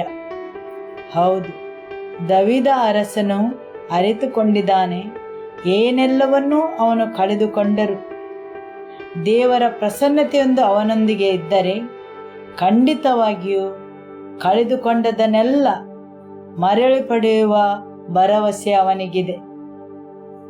ಏಕೆಂದರೆ ದೇವರು ತನ್ನ ಪವಿತ್ರಾಲಯದ ಒಳ್ಳೆತನದಿಂದ ಅವನನ್ನು ಸಂತೃಪ್ತಗೊಳಿಸುತ್ತಾನೆ. ಅರ್ಥವಾಗುತ್ತದಲ್ಲವೇ? ಆಮೆನ್. ದೇವರ ಪ್ರಸನ್ನತೆಯೊಂದು ಅವನ ಜೊತೆಗಿದ್ದರೆ ಏನೆಲ್ಲ ಅವನು ಕಳೆದುಕೊಂಡಿದ್ದಾನೋ ಅದೆಲ್ಲವೂ ಮತ್ತೆ ಪಡೆದುಕೊಳ್ಳಬಹುದು. ಹೇಗೆಂದರೆ ದೇವರ ವಾಕ್ಯ ಹೇಳುತ್ತದೆ, ತನ್ನ ಪವಿತ್ರಾಲಯದ ಒಳ್ಳೆತನದಿಂದ ನಾನು ಅವನನ್ನು ಸಂತೃಪ್ತಿಗೊಳಿಸುತ್ತೇನೆ. ಅವನಲ್ಲಿ ಆ ಭರವಸೆ ಇದೆ, ಆಳವಾದ ತಿಳುವಳಿಕೆ ಇದೆ. ಹೌದು, ಅವನು ಯಾವುದು ಹೆಚ್ಚು ಬೆಲೆ ಉಳ್ಳದೆಂದು ಅರಿತುಕೊಂಡಿದ್ದಾನೆ. ನನ್ನಿಂದ ಎಲ್ಲವನ್ನು, ನನ್ನ ಸಾಮ್ರಾಜ್ಯವನ್ನು, ಸಿಂಹಾಸನವನ್ನು ತೆಗೆದುಕೋ, ಆದರೆ ನಿನ್ನ ಪ್ರಸನ್ನತೆಯನ್ನು ನನ್ನಿಂದ ತೆಗೆಯಬೇಡ. ಒಂದೇ ಒಂದು ಕೂಗು ದವೀದನು ಹೊಂದಿದ್ದ, ನಿನ್ನ ಪ್ರಸನ್ನತೆಯನ್ನು ನನ್ನಿಂದ ತೆಗೆದುಕೊಳ್ಳಬೇಡ. ಯಾಕೆಂದರೆ ಏನಾದರೂ ಕಳಕೊಂಡರೂ ಅದನ್ನು ಪುನಃ ಸಂಪಾದಿಸಬಹುದು, ಆದರೆ ನಿನ್ನ ಪ್ರಸನ್ನತೆಯನ್ನು ನನ್ನಿಂದ ನಿಭಾಯಿಸಲು ಸಾಧ್ಯವಿಲ್ಲ. ಆಮೆನ್. ಹಾಲೆಲೂಯ. ವಾಕ್ಯ 22. ಆತನ ಬಾಯಿಂದಲೇ ಬೋಧನೆಯನ್ನು ಸ್ವೀಕರಿಸಿ ಆತನ ಮಾತುಗಳನ್ನು ಹೃದಯದಲ್ಲಿ ಇಟ್ಟುಕೋ. ನೀನು ಸರ್ವಶಕ್ತನ ಕಡೆಗೆ ತಿರುಗಿಕೊಂಡು ನಿನ್ನ ಗುಡಾರಗಳಿಂದ ಅನ್ಯಾಯವನ್ನು ದೂರ ಮಾಡಿದರೆ ಉದ್ಧಾರವಾಗುವೆ. ನಿನ್ನ ಚಿನ್ನವನ್ನು ಧೂಳಿನಲ್ಲಿ ಹಾಕು, ಓಫೀರ್ ದೇಶದ ಅಪರಂಜಿಯನ್ನು ಒಳೆಗಳ ಬಂಡೆಗಳಿಗೆ ಎಸೆದು ಬಿಡು. ಸರ್ವಶಕ್ತನು ನಿನಗೆ ಚಿನ್ನವಾಗಿಯೂ ಬೆಳ್ಳಿಯ ರಾಶಿಗಳಾಗಿಯೂ ಇರುವನು. ಆಗ ನೀನು ಸರ್ವಶಕ್ತನಲ್ಲಿ ಆನಂದಪಟ್ಟು ದೇವರ ಕಡೆಗೆ ಮುಖವನ್ನು ಎತ್ತಿಕೊಳ್ಳುವಿ. ಯಾವಾಗ ನೀನು ಸರ್ವಶಕ್ತನ ಕಡೆಗೆ ತಿರುಗಿಕೊಳ್ಳುವಿ, ನಿನ್ನಲ್ಲಿ ಚಿನ್ನ ಮತ್ತು ಓಫೀರ್ ದೇಶದ ಚಿನ್ನ ನಿನ್ನಲ್ಲಿದೆ. ಚಿನ್ನ ನಿನ್ನಲ್ಲಿ ಇಲ್ಲವೆಂದಲ್ಲ, ಬೆಳ್ಳಿ, ಚಿನ್ನ, ಓಫೀರ್ ದೇಶದ ಚಿನ್ನ ಅವರು ನಿನಗೆ ದಯಪಾಲಿಸಿದ್ದಾರೆ, ಆದರೆ ನಿಮ್ಮ ಹೃದಯ ಅದರೊಂದಿಗಿಲ್ಲ. ನೀವು ಅದನ್ನು ಎಸೆದು ಬಿಡಲು ಸಿದ್ಧರಿದ್ದೀರಿ. ಯಾಕೆಂದರೆ ಸರ್ವಶಕ್ತ ದೇವರು ನಿಮಗೆ ಹೆಚ್ಚು ಅಮೂಲ್ಯವಾಗಿದ್ದಾನೆ. ಆಮೆನ್. ಸರಿಯಲ್ಲವೇ? ದೇವರ ವಾಕ್ಯ ಹೇಳುತ್ತದೆ, ಸರ್ವಶಕ್ತನು ನಿನಗೆ ಚಿನ್ನವಾಗಿಯೂ ಬೆಳ್ಳಿಯ ರಾಶಿಗಳಾಗಿಯೂ ಇರುವನು. ಹೌದು, ಒಂದು ನಿಶ್ಚಿತ ಸಮಯದಲ್ಲಿ ನೀವು ತಿಳಿದುಕೊಳ್ಳುವಿರಿ. ನಿಮ್ಮ ಹೃದಯದಲ್ಲೂ ನಿಮ್ಮ ಆತ್ಮದಲ್ಲೂ ಯಾವುವು ಪ್ರಾಪಂಚಿಕ ವಸ್ತುಗಳು ಮತ್ತು ದೇವರ ವಿಷಯಗಳು, ನಾಶವಾಗುವ ಮತ್ತು ನಾಶವಾಗದ ವಸ್ತುಗಳು, ನೀವು ಈ ಎರಡರ ವ್ಯತ್ಯಾಸವನ್ನು ತಿಳಿದಿರಬೇಕು. ದೇವರ ವಾಕ್ಯ ಹೇಳುತ್ತದೆ, ಯಾವಾಗ ಸರ್ವಶಕ್ತನು ನಿಮ್ಮ ಬೆಳ್ಳಿ ಮತ್ತು ಚಿನ್ನ, ಅಂದರೆ ದೇವರು ತುಂಬ ಅಮೂಲ್ಯನು. ಸಾಮಾನ್ಯ ಜನರಿಗೆ ಬೆಳ್ಳಿ ಮತ್ತು ಚಿನ್ನ ಅಮೂಲ್ಯದ್ದಾಗಿದೆ, ಹಾಗೂ ವಜ್ರವೂ ಹೌದು. ಯೋಬನ ಕಾಲದಲ್ಲಿ ಬಹುಶಃ ವಜ್ರದ ವಸ್ತುಗಳಿಗೆ ಅಷ್ಟಾಗಿ ಪ್ರಾಮುಖ್ಯತೆ ಇರಲಿಕ್ಕಿಲ್ಲ. ಹೌದು, ಸಾಮಾನ್ಯ ಜನರಿಗೆ ಬೆಳ್ಳಿ, ಚಿನ್ನ ತುಂಬ ಅಮೂಲ್ಯದ್ದಾಗಿತ್ತು. ಇಲ್ಲಿ ಯೋಬನು ಹೇಳ್ತಾನೆ, ಯಾವಾಗ ದೇವರ ಸೂಚನೆಗಳನ್ನು ಕೇಳಲು ಪ್ರಾರಂಭಿಸಿದೆನೋ ನನ್ನ ಹೃದಯದಲ್ಲಿ ಅವರ ವಾಕ್ಯವು ಒಳಗೊಳ್ಳಲು ಪ್ರಾರಂಭವಾಯಿತು. ಸರ್ವಶಕ್ತನು ನನಗೆ ತುಂಬ ಅಮೂಲ್ಯವಾದನು. Amen, hallelujah. ಯಾವಾಗ ಆ ಬದಲಾವಣೆ ಆಯಿತು? ಯಾವಾಗ ಸರ್ವಶಕ್ತನು ತುಂಬ ಅಮೂಲ್ಯದವನಾದನು. ನಂತರ ನೀವು ಸರ್ವಶಕ್ತನಲ್ಲಿ ಆನಂದ ಪಡುವಿರಿ. ಅನೇಕ ಸಲ ನಮ್ಮ ಹೃದಯವು ಸರ್ವಶಕ್ತನಲ್ಲಿ ಆನಂದಿಸುವುದಿಲ್ಲ. ಯಾಕೆಂದರೆ ನಮ್ಮ ಹೃದಯವು ಬೇರೆ ತುಂಬ ವಿಷಯಗಳನ್ನು ಹಿಡಿದಿಟ್ಟುಕೊಳ್ಳುತ್ತದೆ, ದೇವರನ್ನಲ್ಲದೆ. ಹೌದು, ನಮ್ಮ ಹೃದಯವು ಬೇರೆ ತುಂಬ ವಿಷಯಗಳನ್ನು ಹಿಡಿದಿಟ್ಟುಕೊಳ್ಳುತ್ತದೆ, ದೇವರನ್ನಲ್ಲದೆ. ಆದುದರಿಂದ ದೇವರಲ್ಲಿ ನಾವು ಆನಂದಿಸಿಕೊಳ್ಳುವುದಿಲ್ಲ. ಅವರ ವಾಕ್ಯವು ನಮಗೆ ಆನಂದವನ್ನು ಕೊಡುವುದಿಲ್ಲ. ಆರಾಧನೆಯು ನಮಗೆ ಆನಂದವನ್ನು ಕೊಡುವುದಿಲ್ಲ. ಅವರ ಪ್ರಸನ್ನತೆ ನಮಗೆ ಆನಂದವನ್ನು ಕೊಡುವುದಿಲ್ಲ. ಆದರೆ ದೇವರ ವಾಕ್ಯ ಹೇಳುತ್ತದೆ, ಯಾವಾಗ ದೇವರು ನನ್ನ ಅಮೂಲ್ಯ ವಸ್ತುವಾದನು, ನನ್ನ ಚಿನ್ನ ಬೆಳ್ಳಿ ಅವರಾದರೂ, ತುಂಬ ಅಮೂಲ್ಯದವರಾದರು, ಆವಾಗ ನಾನು ಅವರಲ್ಲಿ ಆನಂದಿಸಲು ಆರಂಭಿಸಿದೆನು. ಅವರ ಪ್ರಸನ್ನತೆಯಲ್ಲಿ ಆನಂದಿಸಲು ಆರಂಭಿಸಿದೆನು. ಮುಂದುವರಿಸಿ ದೇವರ ವಾಕ್ಯ ಹೇಳುತ್ತದೆ, ಆಗ ನೀನು ಸರ್ವಶಕ್ತನಲ್ಲಿ ಆನಂದಪಟ್ಟು ದೇವರ ಕಡೆಗೆ ಮುಖವನ್ನು ಎತ್ತಿಕೊಳ್ಳುವಿ. ನೀನು ಪ್ರಾರ್ಥಿಸುವಿ, ಆತನು ಲಾಲಿಸುವನು. ಆತನಿಗೆ ಹರಕೆಗಳನ್ನು ಒಪ್ಪಿಸುವಿ. ಆಮೆನ್. ಈ ವಾಕ್ಯ 28 ನನಗೆ ತುಂಬ ಖುಷಿಯನ್ನು ನೀಡಿತು. ಯಾವುದನ್ನು ಸಂಕಲ್ಪಿಸಿಕೊಳ್ಳುವಿಯೋ ಅದು ನಿನಗೆ ನೆರವೇರುವುದು, ಸರಿಯಲ್ಲವೇ? ನೀವು ಈ ಹಂತಕ್ಕೆ ಮುಟ್ಟುತ್ತೀರೆಂದರೆ ದೇವರ ಜೊತೆಗಿನ ನಿಮ್ಮ ಆತ್ಮೀಯತೆ, ನೀವು ದಿಟ್ಟತನದಿಂದ ಘೋಷಿಸುತ್ತೀರಿ ಮತ್ತು ಅವುಗಳು ಸ್ಥಾಪಿಸಲ್ಪಡುತ್ತವೆ. ಒಂದು ಸಮಯದಲ್ಲಿ ನೀವು ಬೇಡುತ್ತಿದ್ದೀರಿ, ಕೂಗುತ್ತಿದ್ದೀರಿ, ಪ್ರಾರ್ಥಿಸುತ್ತಿದ್ದೀರಿ.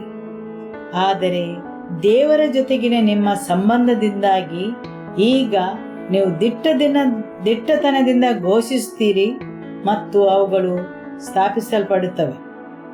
ಅಬ್ರಹಾಮನು ದೇವರ ಜೊತೆ ನಿಂತು ಕೇಳಿದ, ಆ ನಗರದಲ್ಲಿ 10 ಜನರಿದ್ದರೆ ನೀನು ಅದನ್ನು ನಾಶ ಮಾಡುತ್ತೀಯಾ?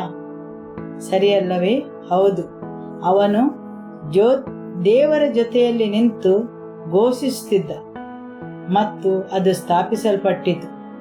ದೇವರಿಗೆ ಗೊತ್ತಿತ್ತು ಅಬ್ರಹಾಮನು ಯಾರ ಬಗ್ಗೆ ಮಾತಾಡುತ್ತಾನೆಂದು. ಅವನು ದೇವದೂತರನ್ನು ಕಳುಹಿಸಿ ಲೋಟನನ್ನು ಮತ್ತು ಅವನ ಕುಟುಂಬದವರನ್ನು ಹೊರಗೆ ತಂದನು. ಅವರು 10 ಜನರಿಲ್ಲದಿದ್ದರೂ ಅವರನ್ನು ದೇವರು ಕಾಪಾಡಿದರು. ಆಮೆನ್. ಹೌದು, ಆ ಹಂತವು ನೀವು ಘೋಷಿಸುವುದು, ಅಂದರೆ ಹೇಳುವುದು, ಮತ್ತು ದೇವರು ಅದನ್ನು ಸ್ಥಾಪಿಸುತ್ತಾರೆ. ದೇವರು ನೀವು ಏನು ಮಾಡುತ್ತೀರೋ ಅದನ್ನು ಅವರು ಗೌರವಿಸುತ್ತಾರೆ. ಅದು ಯಾವಾಗ ಸಂಭವಿಸುತ್ತದೆ?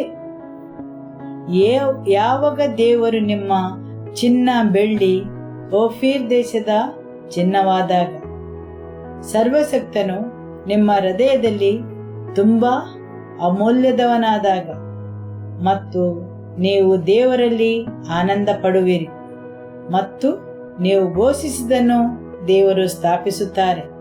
ಆಮೆನ್. ಅಲ್ಲದೆ ನಿನ್ನಿಂದಾಗಿ ನಿರ್ದೋಷಿ ಅಲ್ಲದವನನ್ನು ಅವರು ಬಿಡುಗಡೆಗೊಳಿಸುತ್ತಾರೆ. ಆಮೆನ್. ನಿನಗೋಸ್ಕರ ನಿನ್ನ ಸಂಪರ್ಕದಲ್ಲಿ ಇದ್ದವರನ್ನು, ಯಾರು ನಿಮಗೆ ಹತ್ತಿರದವರಾಗಿದ್ದಾರೋ ಅವರನ್ನು ಬಿಡುಗಡೆಗೊಳಿಸುತ್ತಾರೆ. ಆ ರೀತಿ ದೇವರು ನಿಮ್ಮನ್ನು ಗೌರವಿಸುತ್ತಾರೆ. ನೀವು ಹೇಳಿದ್ದನ್ನು ಅವರು ಸ್ಥಾಪಿಸುತ್ತಾರೆ. Amen, hallelujah. ಕೀರ್ತನೆ 65 4ನೇ ವಾಕ್ಯ ಹೇಳುತ್ತದೆ, ಆ ವ್ಯಕ್ತಿಯು ಧನ್ಯನು. 5ನೇ ವಾಕ್ಯ ಮುಂದುವರಿಸಿ ಹೇಳುತ್ತದೆ, ನಮ್ಮ ರಕ್ಷಕನಾದ ದೇವರೇ, ನೀನು ಭಯಂಕರ ಮಹತ್ಕಾರ್ಯಗಳನ್ನು ನಡೆಸಿ ನಿನ್ನ ನೀತಿಗನುಸಾರವಾಗಿ ನಮಗೆ ಸದುತ್ತರವನ್ನು ದಯಪಾಲಿಸುವಿ.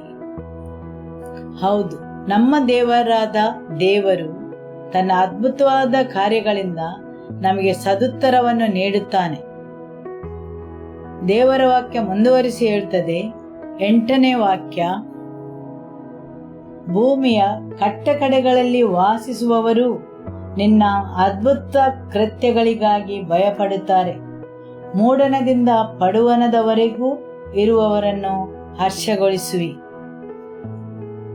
ದೇವರು ಮಹತ್ಕಾರ್ಯಗಳ ಮೂಲಕ ಸದುತ್ತರವನ್ನು ನೀಡುವಾಗ ಭೂಮಿಯ ಕಟ್ಟಕಡೆಗಳಲ್ಲಿ ಇರುವವರು ಸಹ ಭಯಪಡುತ್ತಾರೆ. ಹೌದು, ದೇವರು ಮಾಡಿದ ಅದ್ಭುತ ಕಾರ್ಯಗಳನ್ನು, ಮಹತ್ಕಾರ್ಯಗಳನ್ನು ನೋಡಿ ಭೂಮಿಯ ಕಟ್ಟಕಡೆಗೆ ಇರುವವರು ಭಯಪಡುತ್ತಾರೆ. ಆಮೇನ್.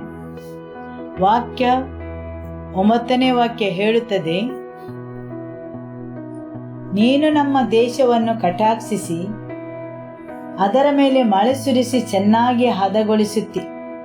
ದೇವರೇ, ನಿನ್ನ ಕಾಲುವೆಗಳಲ್ಲಿ ನೀರಿಗೆ ಕೊರತೆ ಇಲ್ಲ. ಹೀಗೆ ಭೂಮಿಯನ್ನು ಸಿದ್ಧ ಮಾಡಿ ಮನುಷ್ಯರಿಗೆ ಧಾನ್ಯವನ್ನು ಒದಗಿಸುತ್ತಿ. ದೇವರ ವಾಕ್ಯ ಹೇಳುತ್ತದೆ, ನೀನು ಸಿದ್ಧ ಮಾಡುತ್ತಿ. ಹೌದು, ನೀನು ಸಿದ್ಧ ಮಾಡುತ್ತಿ. ದೇವರು ಸಿದ್ಧ ಮಾಡುವುದು ಅವರದೇ ಆದ ನಿಶ್ಚಿತ ರೀತಿಯಲ್ಲಿ ಮತ್ತು ಅದೇ ರೀತಿ ಅದು ಸಂಭವಿಸುತ್ತದೆ. ಹೌದು, ಅವರದನ್ನು ಸಿದ್ಧ ಮಾಡಿದ್ದಾರೆ. ಹಾಗೂ ಈ ಪ್ರಪಂಚದಲ್ಲಿ ಎಲ್ಲ ವಿಷಯಗಳು ದೇವರ ನಿಶ್ಚಿತ ರೀತಿಯಲ್ಲಿ ಸಂಭವಿಸುತ್ತವೆ. ಯಾಕೆಂದರೆ ಅವರು ಸಿದ್ಧ ಮಾಡಿಟ್ಟಿದ್ದಾರೆ. ದೇವರ ವಾಕ್ಯ ಹೇಳುತ್ತದೆ, ನೀನು ಭೂಮಿಯನ್ನು ಭೇಟಿ ಮಾಡಿ ಅಥವಾ ಕಟಾಕ್ಷಿಸಿ ಮಳೆಯನ್ನು ಸುರಿಸುತ್ತಿ. ನೀನು ನಮ್ಮ ದೇಶವನ್ನು ಕಟಾಕ್ಷಿಸಿ ಅವರ ಮೇಲೆ ಮಳೆ ಸುರಿಸಿ ಚೆನ್ನಾಗಿ ಹದಗೊಳಿಸುತ್ತಿ. ದೇವರೇ, ನಿನ್ನ ಕಾಲುವೆಗಳಲ್ಲಿ ನೀರಿಗೆ ಕೊರತೆ ಇಲ್ಲ. ಹೀಗೆ ಭೂಮಿಯನ್ನು ಸಿದ್ಧ ಮಾಡಿ ಮನುಷ್ಯರಿಗೆ ಧಾನ್ಯವನ್ನು ಒದಗಿಸುತ್ತಿ. ಇಲ್ಲಿ ಕೆಲವು ವಿಷಯಗಳು ಸಂಭವಿಸುತ್ತವೆ ದೇವರು ಭೇಟಿ ಮಾಡಿದಾಗ. ಹೌದು, ದೇವರ ವಾಕ್ಯ ಹೇಳುತ್ತದೆ, ಹೇಗೆ ಭೂಮಿಗೆ ನೀರುಣಿಸಿದರು ದೇವರು ಭೇಟಿ ಮಾಡಿ, ಹೇಗೆ ಉತ್ಕೃಷ್ಟಗೊಳಿಸಿದರು, ಹೇಗೆ ಸಮೃದ್ಧಿಯಾಯಿತು, ಹೇಗೆ ದೇವರು ಧಾನ್ಯವನ್ನು ಒದಗಿಸಿದರು. ದೇವರು ಭೇಟಿ ಮಾಡಿದಾಗ ಸಮೃದ್ಧಿಯೂ ಉತ್ಕೃಷ್ಟತೆಯೂ ಬರುತ್ತದೆ. ಈ ಭೂಮಿಯ ಮೇಲೆ ನೀವು ಏನಾಗಿದ್ದೀರಿ? ನಿಮ್ಮನ್ನು ಈ ಭೂಮಿಯಿಂದ ಸೃಷ್ಟಿಸಿದ್ದಾರೆ. ಈ ಭೂಮಿಯಿಂದ ದೇವರು ನಿಮ್ಮನ್ನು ಸೃಷ್ಟಿಸಿದ್ದಾರೆ, ಸರಿಯಲ್ಲವೇ? ಹೌದು, ಈ ಭೂಮಿಯಿಂದ ದೇವರು ನಿಮ್ಮನ್ನು ಸೃಷ್ಟಿಸಿದ್ದಾರೆ ಮತ್ತು ಉನ್ನತಕ್ಕೇರಿಸಿದ್ದಾರೆ. ನಿಮ್ಮ ಹೊಟ್ಟೆಯಿಂದ ನೀರಿನ ಬುಗ್ಗೆಗಳು ಹರಿಯುತ್ತವೆ. ಹೌದು, ಅಲ್ಲಿ ಸಮೃದ್ಧಿ, ಉತ್ಕೃಷ್ಟತೆ. ದೇವರು ಈ ಭೂಮಿಯನ್ನು ಭೇಟಿಯಾಗುವಾಗ ಹೊರ ಹರಿಯುತ್ತದೆ. ಸ್ವಲ್ಪವೇ ಅಲ್ಲ, ನೀವು ಈ ಭೂಮಿಯಿಂದ ಸೃಷ್ಟಿಸಲ್ಪಟ್ಟವರು ಹಾಗೂ ಈ ಭೂಮಿಗೆ ಹಿಂತಿರುಗುವವರು. ಆಮೇನ್. ದೇವರು ನಿಮ್ಮನ್ನು ಭೇಟಿಯಾದಾಗ ಅವಕಾಶಗಳು ಬರುತ್ತವೆ, ಉತ್ಕೃಷ್ಟತೆಯು ಬರುತ್ತದೆ ಹಾಗೂ ಅವರು ನಿಮಗೆ ನೀರುಣಿಸುತ್ತಾರೆ. ನಿಮ್ಮಿಂದ ಕೆಲವು ವಿಷಯಗಳು ಹರಿಯಲು ಪ್ರಾರಂಭವಾಗುತ್ತವೆ. ಸರ್ವಶಕ್ತನು ನಿಮ್ಮನ್ನು ಭೇಟಿಯಾದಾಗ, ಆದುದರಿಂದ ಅವರ ಪ್ರಸನ್ನತೆಯಲ್ಲಿ ಸಮೃದ್ಧಿ ಇದೆ, ಪುಷ್ಟೀಕರಣ ಇದೆ, ತುಂಬಿ ತುಳುಕುವ ಆಶೀರ್ವಾದಗಳು ಇವೆ. ಹೌದು, ಇದೆಲ್ಲ ಸಂಭವಿಸುವುದು ದೇವರ ಪ್ರಸನ್ನತೆಯಲ್ಲಿ ಅವರು ನಿಮ್ಮನ್ನು ಭೇಟಿಯಾದಾಗ. ಹಾಲೆಲೂಯ. ಕೀರ್ತನೆ 65 ವಾಕ್ಯ 10. ನೇಗಿಲ ಗೆರೆಗಳನ್ನು ತೇವಗೊಳಿಸಿ ಮಳೆಯಿಂದ ಅದರ ಹೆಂಟೆಗಳನ್ನು ಕರಗಿಸಿ ಸಮ ಮಾಡುತ್ತಿ, ಅದರ ಬೆಳೆಯನ್ನು ವೃದ್ಧಿಪಡಿಸುತ್ತಿ. ಆಮೇನ್. ಹೌದು, ಭೂಮಿಯು ತಗ್ಗುಗಳನ್ನು ಮತ್ತು ಉಬ್ಬುಗಳನ್ನು ಹೊಂದಿದೆ. ಅಸಮಾನತೆ, ಬೆಟ್ಟಗಳು ಮತ್ತು ಕಣಿವೆಗಳು ಇದ್ದ ಹಾಗೆ ತಗ್ಗುಗಳು ಮತ್ತು ಉಬ್ಬುಗಳು, ಎತ್ತರದ ಜಾಗ ಮತ್ತು ಬಿಲಗಳು. ಹೌದು, ದೇವರ ವಾಕ್ಯ ಹೇಳುತ್ತದೆ, ಅಲ್ಲಿರುವ ಎಲ್ಲ ತಗ್ಗುಗಳನ್ನು ಸಮೃದ್ಧಿಯಲ್ಲಿ ತುಂಬಿಸಲಾಗುವುದು. ಹೌದು, ಆ ಉಬ್ಬುಗಳನ್ನು, ಕಣಿವೆಗಳನ್ನು, ಅಗೆದ ಸ್ಥಳಗಳನ್ನು ಹದಗೊಳಿಸುತ್ತಾರೆ. ನಿಮ್ಮ ನೆರೆಯವರನ್ನು ನೋಡಿ ಹೇಳಿ, ನಿಮ್ಮ ಉಬ್ಬು ತಗ್ಗುಗಳನ್ನು ಹದಗೊಳಿಸುತ್ತಾರೆ. ಆಮೆನ್. ಅವರು ಅದನ್ನು ನೆಲೆಗೊಳಿಸುತ್ತಾರೆ, ಹದಗೊಳಿಸುತ್ತಾರೆ. ಯಾವುದೇ ಬಿಲಗಳು, ನೀರಿಲ್ಲದ ಹೊಂಡಗಳು ಇರಲಿಕ್ಕಿಲ್ಲ. ಎಲ್ಲವನ್ನು ಸಮತಟ್ಟಾಗಿಸುತ್ತಾರೆ ಮತ್ತು ಅವರದನ್ನು ಪರಿಹರಿಸುತ್ತಾರೆ. ಇದೆಲ್ಲವೂ ಸಂಭವಿಸುವುದು ದೇವರು ನಿಮ್ಮನ್ನು ಭೇಟಿಯಾದಾಗ. ಮುಂದುವರಿಸುತ್ತಾ ಹೇಳುತ್ತದೆ, ಸಮೃದ್ಧಿಕರವಾದ ಪುಷ್ಟಿಯನ್ನು, ವೃಷ್ಟಿಯನ್ನು ಸುರಿಸಿ ನೀನು ಅದನ್ನು ಮೃದು ಮಾಡುತ್ತಿ. ಭೂಮಿಯ ಎಲ್ಲ ಕಠಿಣತೆಯು ಮಳೆ ಬಿದ್ದಾಗ ಮಾತ್ರ ಹೋಗುತ್ತದೆ. ಹಾಗೆಯೇ ನಿಮ್ಮ ಹೃದಯದ ಕಠಿಣತೆ, ಮೊಂಡುತನ ಎಲ್ಲವೂ ದೇವರು ನಿಮ್ಮನ್ನು ಭೇಟಿಯಾದಾಗ, ನಿಮ್ಮ ಹೃದಯವನ್ನು ಮುಟ್ಟಿದಾಗ ನಾಶವಾಗುತ್ತದೆ. ಹೇಗೆ ಮಳೆಯು ಸುರಿಯುವುದು ವನ ಮತ್ತು ಒಣಗಿದ ಭೂಮಿಯನ್ನು ನಯಗೊಳಿಸುತ್ತದೆ, ಅದೇ ರೀತಿ ದೇವರು ನಿಮ್ಮನ್ನು ಭೇಟಿಯಾದಾಗ ನಿಮ್ಮ ಹೃದಯವು ಪರಿವರ್ತನೆಗೊಳ್ಳುತ್ತದೆ. ಕಠಿಣತೆ ಹೋಗುತ್ತದೆ, ಬಿಗಿತನ ಹೋಗುತ್ತದೆ. ಅದರ ಬದಲು ಮನೆಯುವ ಸ್ವಭಾವ ಬರುತ್ತದೆ. ಮಳೆ ಸುರಿದಾಗ, ಹೌದು, ಎಲ್ಲ ಕಠಿಣತೆ, ಬಿಗಿತನ ಹೋಗಲಾಡಿಸುತ್ತದೆ. ಯಾವಾಗ ದೇವರು ಈ ಭೂಮಿಯನ್ನು ಮಳೆ ಸುರಿಸಿ ನೆನೆಸಿದಾಗ. ಆಮೆನ್. ಮುಂದುವರಿಸಿ ಹೇಳುತ್ತದೆ, ನೀನು ಹಾದು ಹೋಗುವ ಮಾರ್ಗದಲ್ಲೆಲ್ಲ ಸಮೃದ್ಧಿಕರವಾದ ವೃಷ್ಟಿಯು ಸುರಿಯುವುದು, ಬೆಳವಣಿಗೆಯು ಇರುವುದು, ಹೆಚ್ಚಳ ಬರುವುದು. ಯಾವಾಗ ನೀವು ನಿಲ್ಲಿಸಲ್ಪಡುತ್ತೀರಿ, ಮಿತಿಯನ್ನು ಹಾಕುತ್ತೀರಿ, ಇದರಲ್ಲಿ ಏನು ಒಳಗೊಂಡಿದೆ ಅಂದರೆ ದೇವರ ಭೇಟಿಯ ನಿಮಗೆ ಅಗತ್ಯವಿದೆ. ನಿಮ್ಮಲ್ಲಿ ಕೃಪೆಯ ಮಳೆ ಸುರಿಸಲು. ಹೌದು, ಅವರು ನಿಮ್ಮ ಎಲ್ಲ ಉಬ್ಬು ತಗ್ಗುಗಳಿಗೆ ನೀರುಣಿಸುತ್ತಾರೆ.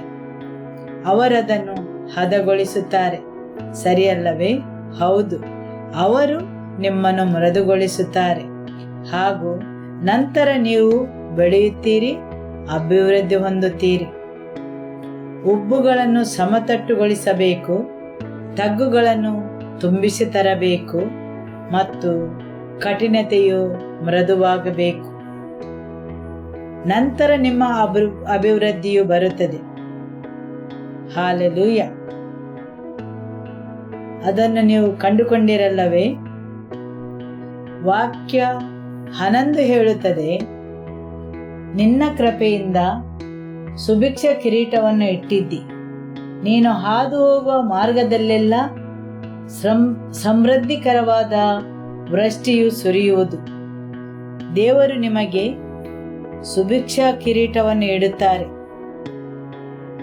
ಅವರ ಒಳ್ಳೆತನದ ಸುಭಿಕ್ಷಾ ಕಿರೀಟದಿಂದ ನಿಮ್ಮನ್ನು ತುಂಬಿಸುತ್ತಾರೆ ಮತ್ತು ನೀವು ಹಾದು ಹೋಗುವ ಮಾರ್ಗದಲ್ಲೆಲ್ಲ ಸಮೃದ್ಧಿಯೂ ಇರುವುದು. ದೇವರು ನಿಮ್ಮನ್ನು ಭೇಟಿಯಾದಾಗ ಏನಾಗುತ್ತದೆ? ಹೌದು, ಅಲ್ಲಿ ಕಿರೀಟಧಾರಣೆಯು ಸಂಭವಿಸುತ್ತದೆ. ಆಮೆನ್. ನೀವು ದೇವರ ವಾಕ್ಯವನ್ನು ನೋಡಿದರೆ ಅಲ್ಲಿ 24 ಹಿರಿಯರು ಕಿರೀಟವನ್ನು ಧರಿಸಿದ್ದಾರೆ. ಆದರೆ ತಮ್ಮ ಕಿರೀಟವನ್ನು ಸರ್ವಶಕ್ತನ ಪಾದದ ಬಳಿ ಎಸೆಯಲು ಇಚ್ಛೆಪಟ್ಟರು. ಯಾಕೆಂದರೆ ಅವರ ಅರಿವಿಗೆ ಬಂತು, ಅವರ ಕಿರೀಟಕ್ಕಿಂತ ದೇವರು ತುಂಬಾ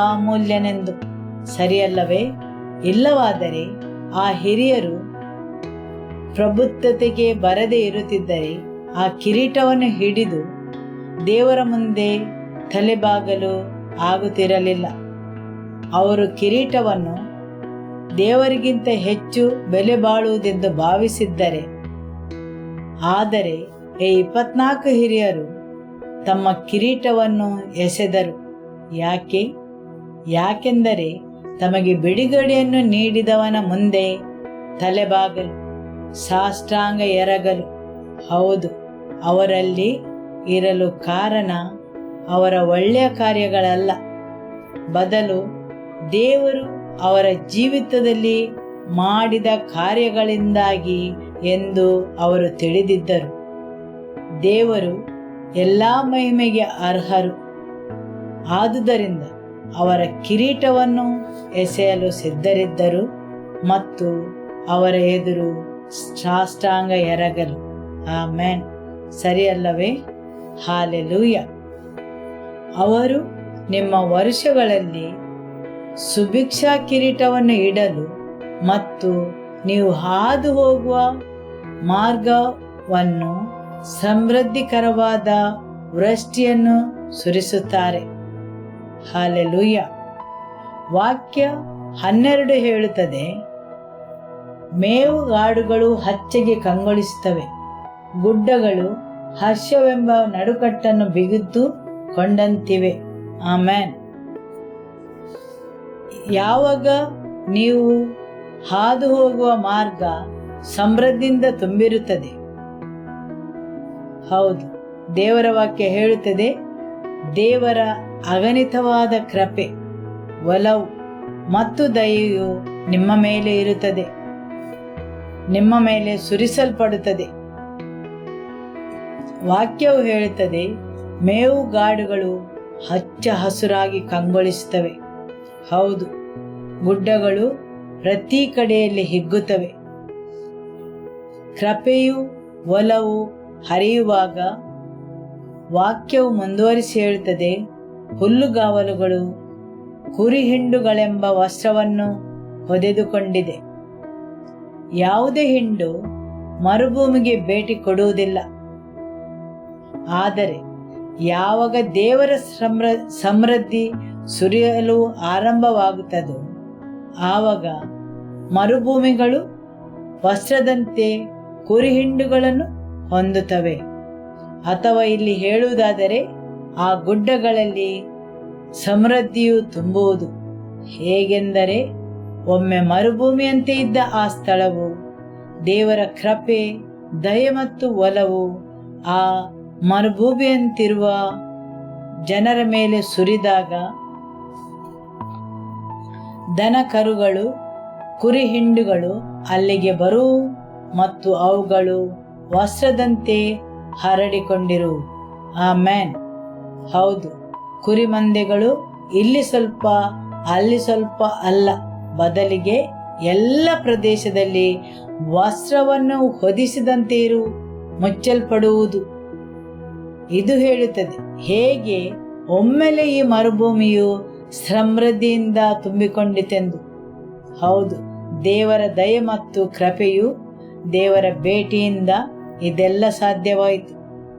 ಅಲ್ಲಿಯವರೆಗೆ ಅದು ಬರಿದು ಒಣಗಿದ ಬಂಜರು ಭೂಮಿಯಂತಿತ್ತು.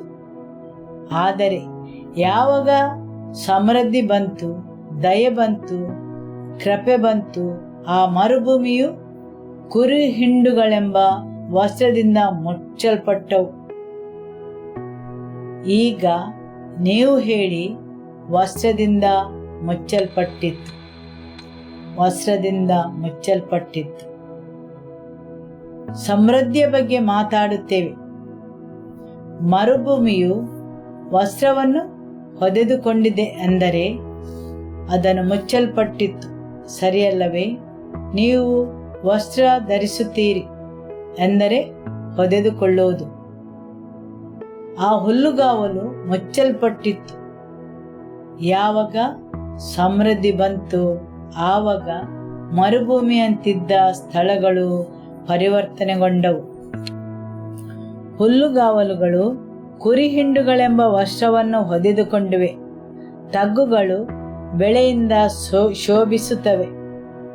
ತಗ್ಗುಗಳು ಬೆಳೆಯಿಂದ ತುಂಬಿಸಲ್ಪಟ್ಟವು ಮತ್ತು ಅವರು ಆನಂದ ಘೋಷ ಮಾಡಿ ಹಾಡಿದವು. ಹಾಲೆಲೂಯ. ನಿಮ್ಮಲ್ಲಿ ಆನಂದ ಘೋಷ ಮಾಡಲು ಕಾರಣಗಳಿವೆ. ಹೇಗೆಂದರೆ ಕಣಿವೆಗಳಂತಿದ್ದ ಸ್ಥಳಗಳು ದವಸ ಧಾನ್ಯಗಳಿಂದ ತುಂಬುತ್ತವೆ. ಮರುಭೂಮಿಯಂತಿದ್ದ ಗುಡ್ಡಗಳು ಕುರಿ ಹಿಂಡುಗಳೆಂಬ ವಸ್ತ್ರದಿಂದ ತುಂಬಿಸಲ್ಪಟ್ಟಿವೆ. ಹೌದು, ಯಾಕೆಂದರೆ ದೇವರು ಅಲ್ಲಿ ಭೇಟಿ ಮಾಡಿದ್ದಾರೆ. ಆಮೆನ್. ನೀವು ಹಾದು ಹೋಗುವ ಮಾರ್ಗವು ಸಮೃದ್ಧಿಯಿಂದ ತುಂಬುವಂತೆ ಮಾಡಿದ್ದಾರೆ. ಆಮೆನ್. ಹಾಲೆಲೂಯ. ಕೀರ್ತನೆ 66 ವಾಕ್ಯ 3 ಹೇಳುತ್ತದೆ, ನೀವು ದೇವರಿಗೆ ನಿನ್ನ ಕೃತ್ಯಗಳು ಎಷ್ಟೋ ಭಯಂಕರವಾಗಿವೆ. ಹೋದವರು ನಾವು ನೋಡಿದೆವು ವಾಕ್ಯ 10ರಲ್ಲಿ ದೇವರು ಹೇಗೆ ನಮ್ಮನ್ನು ಶೋಧಿಸಿದಿ, ಬೆಳ್ಳಿಯನ್ನು ಪುಟ್ಟಕ್ಕೆ ಆಗುವ ಮೇರೆಗೆ ಶುದ್ಧ ಮಾಡಿದಿ, ನಮ್ಮನ್ನು ಬಲೆಯಲ್ಲಿ ಸಿಕ್ಕಿಸಿದಿ, ನಮ್ಮ ಸೊಂಟಕ್ಕೆ ಭಾರವಾದ ಕೊರಡನ್ನು ಕಟ್ಟಿದಿ, ಮನುಷ್ಯರು ನಮ್ಮ ತಲೆಗಳ ಮೇಲೆಯೇ ತಮ್ಮ ರಥಗಳನ್ನು ಹಾಯಿಸುವಂತೆ ಮಾಡಿದಿ. ನಾವು ಬೆಂಕಿಯನ್ನು ನೀರನ್ನು ದಾಟಬೇಕಾಯಿತು, ಆದರೂ ಸುಸ್ಥಿತಿಗೆ ನಮ್ಮನ್ನು ಪಾರುಗಾಣಿಸಿದ್ದಿ. ಅವರು ಹೇಗೆ ಕಾರಣರಾಗುತ್ತಾರೆ ನೀವು ಅವರ ಬಳಿ ಬರುವಂತೆ ಮಾಡಲು? ಯಾಕೆಂದರೆ ಉತ್ಕೃಷ್ಟವಾದ ಸ್ಥಳಕ್ಕೆ ನಿಮ್ಮನ್ನು ಕರೆದೊಯ್ಯಲು. ನೀವು ನೋಡಬಹುದು, ಜನರು ನಿಮ್ಮ ಮೇಲೆ ಸವಾರಿ ಮಾಡುವುದು, ನೀರು ನಿಮ್ಮ ಮೇಲೆ ಹರಿದು ಹೋಗುವುದು, ನಿಮ್ಮ ಸುತ್ತಲೂ ಬೆಂಕಿ ಇರುವುದು. ಆದರೆ ಎಲ್ಲದರಿಂದ ನಿಮ್ಮನ್ನು ಪಾರು ಮಾಡಿ ಸಂಪದ್ಭರಿತ ಸ್ಥಳಕ್ಕೆ ನಿಮ್ಮನ್ನು ಮುಟ್ಟಿಸಲು. ಆಮೆನ್. ಆ ಬೆಂಕಿ, ಜನರು ನಿಮ್ಮ ಮೇಲೆ ಸವಾರಿ ಮಾಡುವುದು, ನೀವು ನೀರಲ್ಲಿ ಹಾದು ಹೋಗುವುದು, ಇದೆಲ್ಲ ಕಾರಣಗಳು ನಾವು ಅವರಲ್ಲಿ ತಿರುಗಿಕೊಳ್ಳಬೇಕೆಂದು. ಅವುಗಳೆಲ್ಲವೂ ನೀವು ದೇವರ ಬಳಿ ಬರಲು ಮಾಡಿರುವ ವಿಧಾನಗಳು, ಸರಿಯಲ್ಲವೇ? ಆಮೆನ್. ವಾಕ್ಯ 9 ಹೇಳುತ್ತದೆ, ಆತನು ನಮ್ಮ ಆತ್ಮವನ್ನು ಜೀವಂತರ ಮಧ್ಯೆ ಉಳಿಸಿದನು. ಕೆಲವು ಕಷ್ಟ ಹೋರಾಟಗಳು, ನೋವುಗಳನ್ನು ನಮ್ಮನ್ನು, ನಮ್ಮ ಆತ್ಮವನ್ನು ಜೀವಂತವಾಗಿ ಉಳಿಸುತ್ತದೆ. ಆಮೆನ್. ಹಾಲೆಲೂಯ. ಕೀರ್ತನೆ 68 ವಾಕ್ಯ 9. ದೇವರೇ, ನೀನು ಹೇರಳವಾಗಿ ಮಳೆ ಸುರಿಸಿ ಬಾಯ್ದರಿದಿದ್ದ ನನ್ನ ಸ್ವತ್ತನ್ನು ಶಾಂತಪಡಿಸಿದಿ. ನಿನ್ನ ಪ್ರಜಾಮಂಡಲಿಯು ಅದರಲ್ಲಿ ವಾಸ ಮಾಡಿತು. ದೇವರೇ, ನೀನು ದಯಾಪರನಾಗಿ ದರಿದ್ರರಿಗೆ ಬೇಕಾದೆಲ್ಲವನ್ನೂ ಒದಗಿಸಿಕೊಟ್ಟಿ. ಕರ್ತನು ಆಜ್ಞಾಪಿಸಿದನು, ಶುಭವಾರ್ತೆಯನ್ನು ಪ್ರಸಿದ್ಧಪಡಿಸುವ ಸ್ತ್ರೀ ಸಮೂಹವು ಎಷ್ಟೋ ದೊಡ್ಡದು. ಓಡಿ ಹೋಗುತ್ತಾರೆ, ಸೈನ್ಯದೊಡನೆ ಅರಸುಗಳು ಓಡಿ ಹೋಗುತ್ತಾರೆ, ಮನೆಯಲ್ಲಿದ್ದ ಸ್ತ್ರೀಯರು ಕೊಳ್ಳೆಯನ್ನು ಹಂಚುತ್ತಾರೆ. ಆಮೆನ್. ಹೇಗೆ ದೇವರು ತನ್ನ ಸ್ವಾಸ್ಥ್ಯವನ್ನು ದೃಢಪಡಿಸಿದರು? ಅವರು ತಮ್ಮ ಸ್ವಾಸ್ಥ್ಯವನ್ನು ಹೇರಳವಾದ ಮಳೆಯನ್ನು ಸುರಿಸಿ ದೃಢಪಡಿಸಿದರು. ಹೌದು, ಮತ್ತು ದೇವರು ಭೇಟಿ ಮಾಡಿ ಹೇರಳವಾದ ಮಳೆಯನ್ನು ಸುರಿಸಿದರು. ಹಾಲೆಲೂಯ. ದೇವರೇ, ನೀನು ದಯಾಪರನಾಗಿ ದರಿದ್ರರಿಗೆ ಬೇಕಾದೆಲ್ಲವನ್ನೂ ಒದಗಿಸಿಕೊಟ್ಟಿ.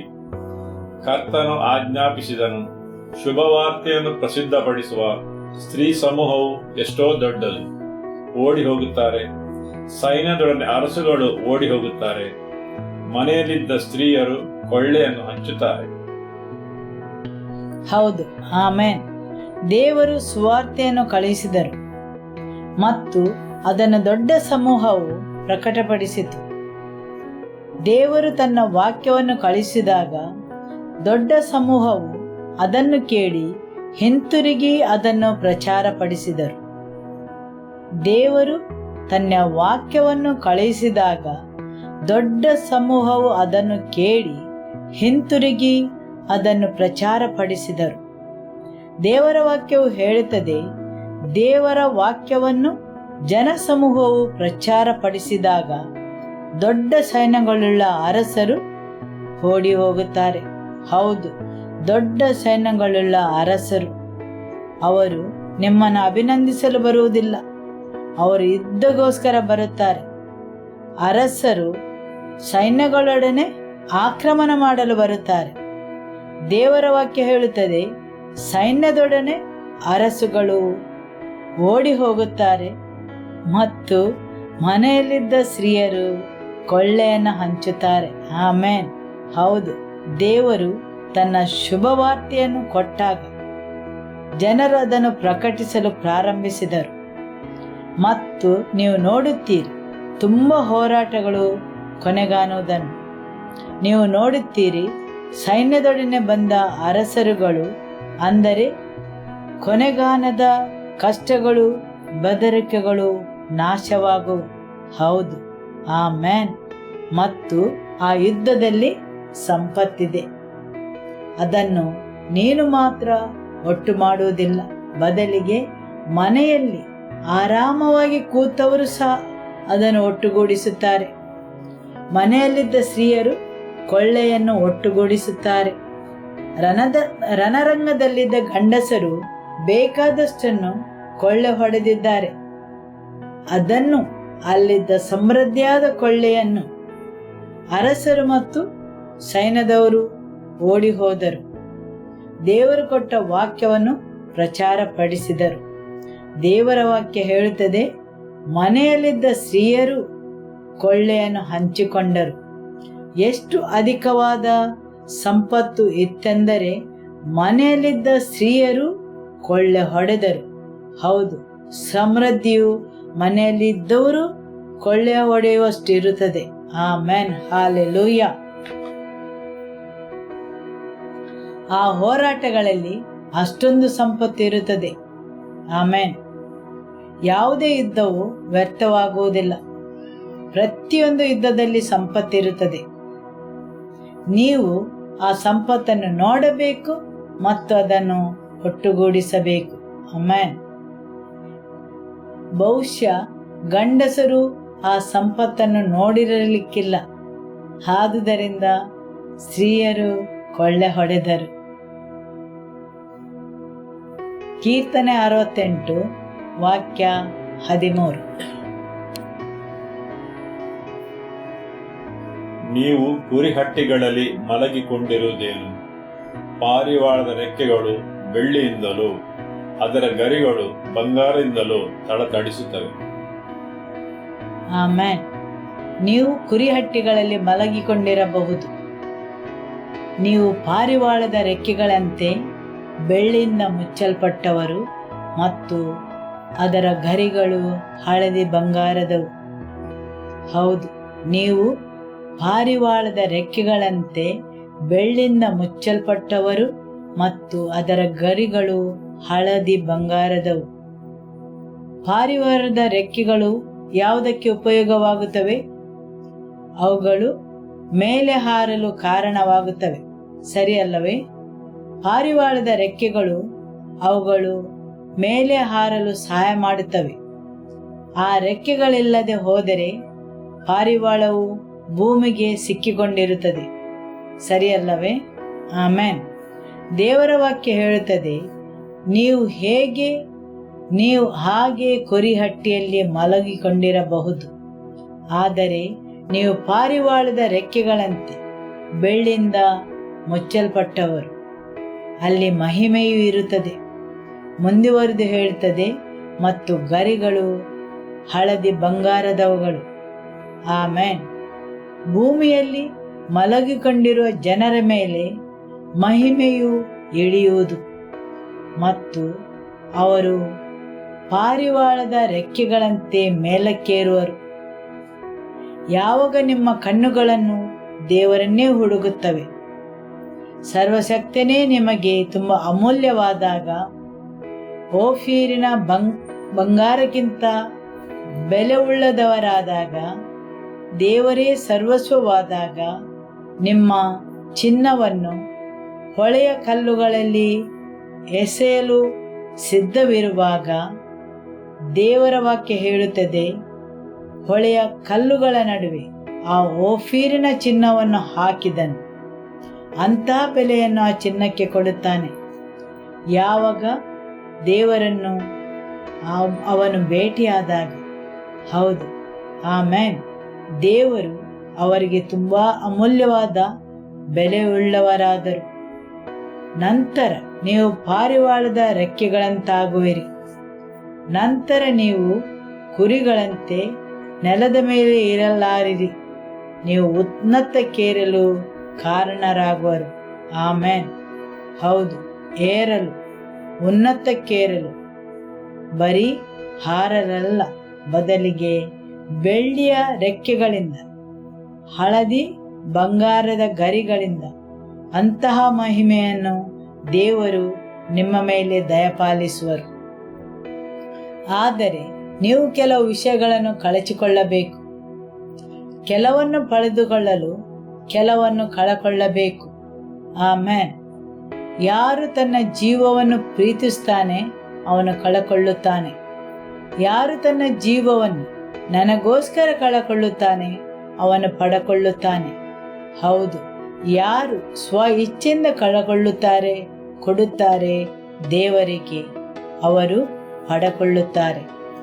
ಯಾರು ಕಳಕೊಳ್ಳುತ್ತಾರೆ ಅವರು ಪಡಕೊಳ್ಳುತ್ತಾರೆ. ಯಾರು ತನ್ನನ್ನೇ ಪ್ರೀತಿಸ್ತಾರೆ ಅವರು ಕಳಕೊಳ್ಳುತ್ತಾರೆ. ಆಮೇನ್, ಹಾಲೆಲೂಯ. ಅವರು ನಿಮ್ಮಲ್ಲಿ ಒಂದು ವಿಶಿಷ್ಟತೆಯನ್ನು ತರುತ್ತಾರೆ, ನೀವು ಎಲ್ಲಿ ಸಹ ಕಂಡಿರಲಿಕ್ಕಿಲ್ಲ. ಬೆಳ್ಳಿಯ ರೆಕ್ಕೆಗಳು, ಚಿನ್ನದ ಗರಿಗಳಿರುವ ಪಾರಿವಾಳವನ್ನು ನೀವು ಯಾರಾದರೂ ನೋಡಿದ್ದೀರಾ? ನನ್ನ ಮನೆಯಲ್ಲಿ ಪಾರಿವಾಳಗಳ ಮನೆ ಇದೆ. 100-150 ವರ್ಷಗಳಿಗಿಂತ ಹಳೆಯದು. ನನ್ನ ಅಜ್ಜನು ಅದನ್ನು ಕಟ್ಟಿದ್ದನು. ಪಾರಿವಾಳಗಳ ಮನೆ, ಅವುಗಳಲ್ಲಿ 100 ಪಾರಿವಾಳಗಳಿವೆ. ನಾನು ಇಷ್ಟರವರೆಗೆ ಬೆಳ್ಳಿ ರೆಕ್ಕೆಯ, ಚಿನ್ನದ ಗರಿಯ ಪಾರಿವಾಳವನ್ನು ನೋಡಲಿಲ್ಲ. ದೇವರ ವಾಕ್ಯವು ಹೇಳುತ್ತದೆ, ಆ ವಿಶಿಷ್ಟತೆಯನ್ನು ನಿಮ್ಮ ಹೃದಯವು ಅವನ ಮೇಲೆ ಹೊಂದಿಕೊಂಡಿರುವಾಗ ಈ ವಿಶಿಷ್ಟತೆಯನ್ನು ನಿಮ್ಮಲ್ಲಿ ತರುತ್ತಾರೆ. ದೇವರು ನಿಮಗೆ ಎಲ್ಲದಕ್ಕಿಂತಲೂ ಪ್ರಾಮುಖ್ಯರಾದಾಗ, ಅವರು ನಿಮ್ಮ ಚಿನ್ನ, ಒಫೀರಿನ ಚಿನ್ನ, ತುಂಬ ಅಮೂಲ್ಯವಾದ ವಸ್ತು ದೇವರಾದಾಗ ನಿಮಗೆ ಒಂದು ವಿಶಿಷ್ಟತೆಯನ್ನು ಅವರು ನೀಡುತ್ತಾರೆ. ನಿಮಗೆ ಸೌಂದರ್ಯವನ್ನು ಕೊಡುತ್ತಾರೆ, ನಿಮಗೆ ವಿಶಿಷ್ಟತೆಯನ್ನು ಕೊಡುತ್ತಾರೆ ಹಾಗೂ ಸೌಂದರ್ಯವನ್ನು ದಯಪಾಲಿಸುತ್ತಾರೆ. ನಿಮ್ಮ ರೆಕ್ಕೆಗಳು ಬೆಳ್ಳಿಯಿಂದ ಮುಚ್ಚಲ್ಪಟ್ಟು ಗರಿಗಳು ಚಿನ್ನದ ಆಗಿರುವು. ಇದು ಶ್ರೀಮಂತಿಕೆಯನ್ನು, ಸೌಂದರ್ಯವನ್ನು ಸೂಚಿಸುತ್ತದೆ. ಮಾತ್ರವಲ್ಲದೆ ಮಹಿಮೆಯಿಂದ ತುಂಬಿದ ವಿಶಿಷ್ಟತೆಯನ್ನು ನಿಮಗೆ ದಯಪಾಲಿಸುತ್ತಾರೆ. Amen, hallelujah. ಆದರೆ ನೀವು ಅವರಿಗೆ ಎಲ್ಲದಕ್ಕಿಂತಲೂ ಹೆಚ್ಚಾಗಿ ಮೌಲ್ಯವನ್ನು ನೀಡಬೇಕು. ನೀವು ದೇವರಿಗೆ ಎಲ್ಲದಕ್ಕಿಂತಲೂ ಹೆಚ್ಚಾಗಿ ಮೌಲ್ಯವನ್ನು ನೀಡಬೇಕು. Amen, hallelujah. ಯೇಸುವೆ ಸ್ತೋತ್ರ. ದೇವರ ವಾಕ್ಯಕ್ಕೆ ಸ್ತೋತ್ರವನ್ನು ಸಲ್ಲಿಸುವ. ವಂದನೆ ಯೇಸುವೆ.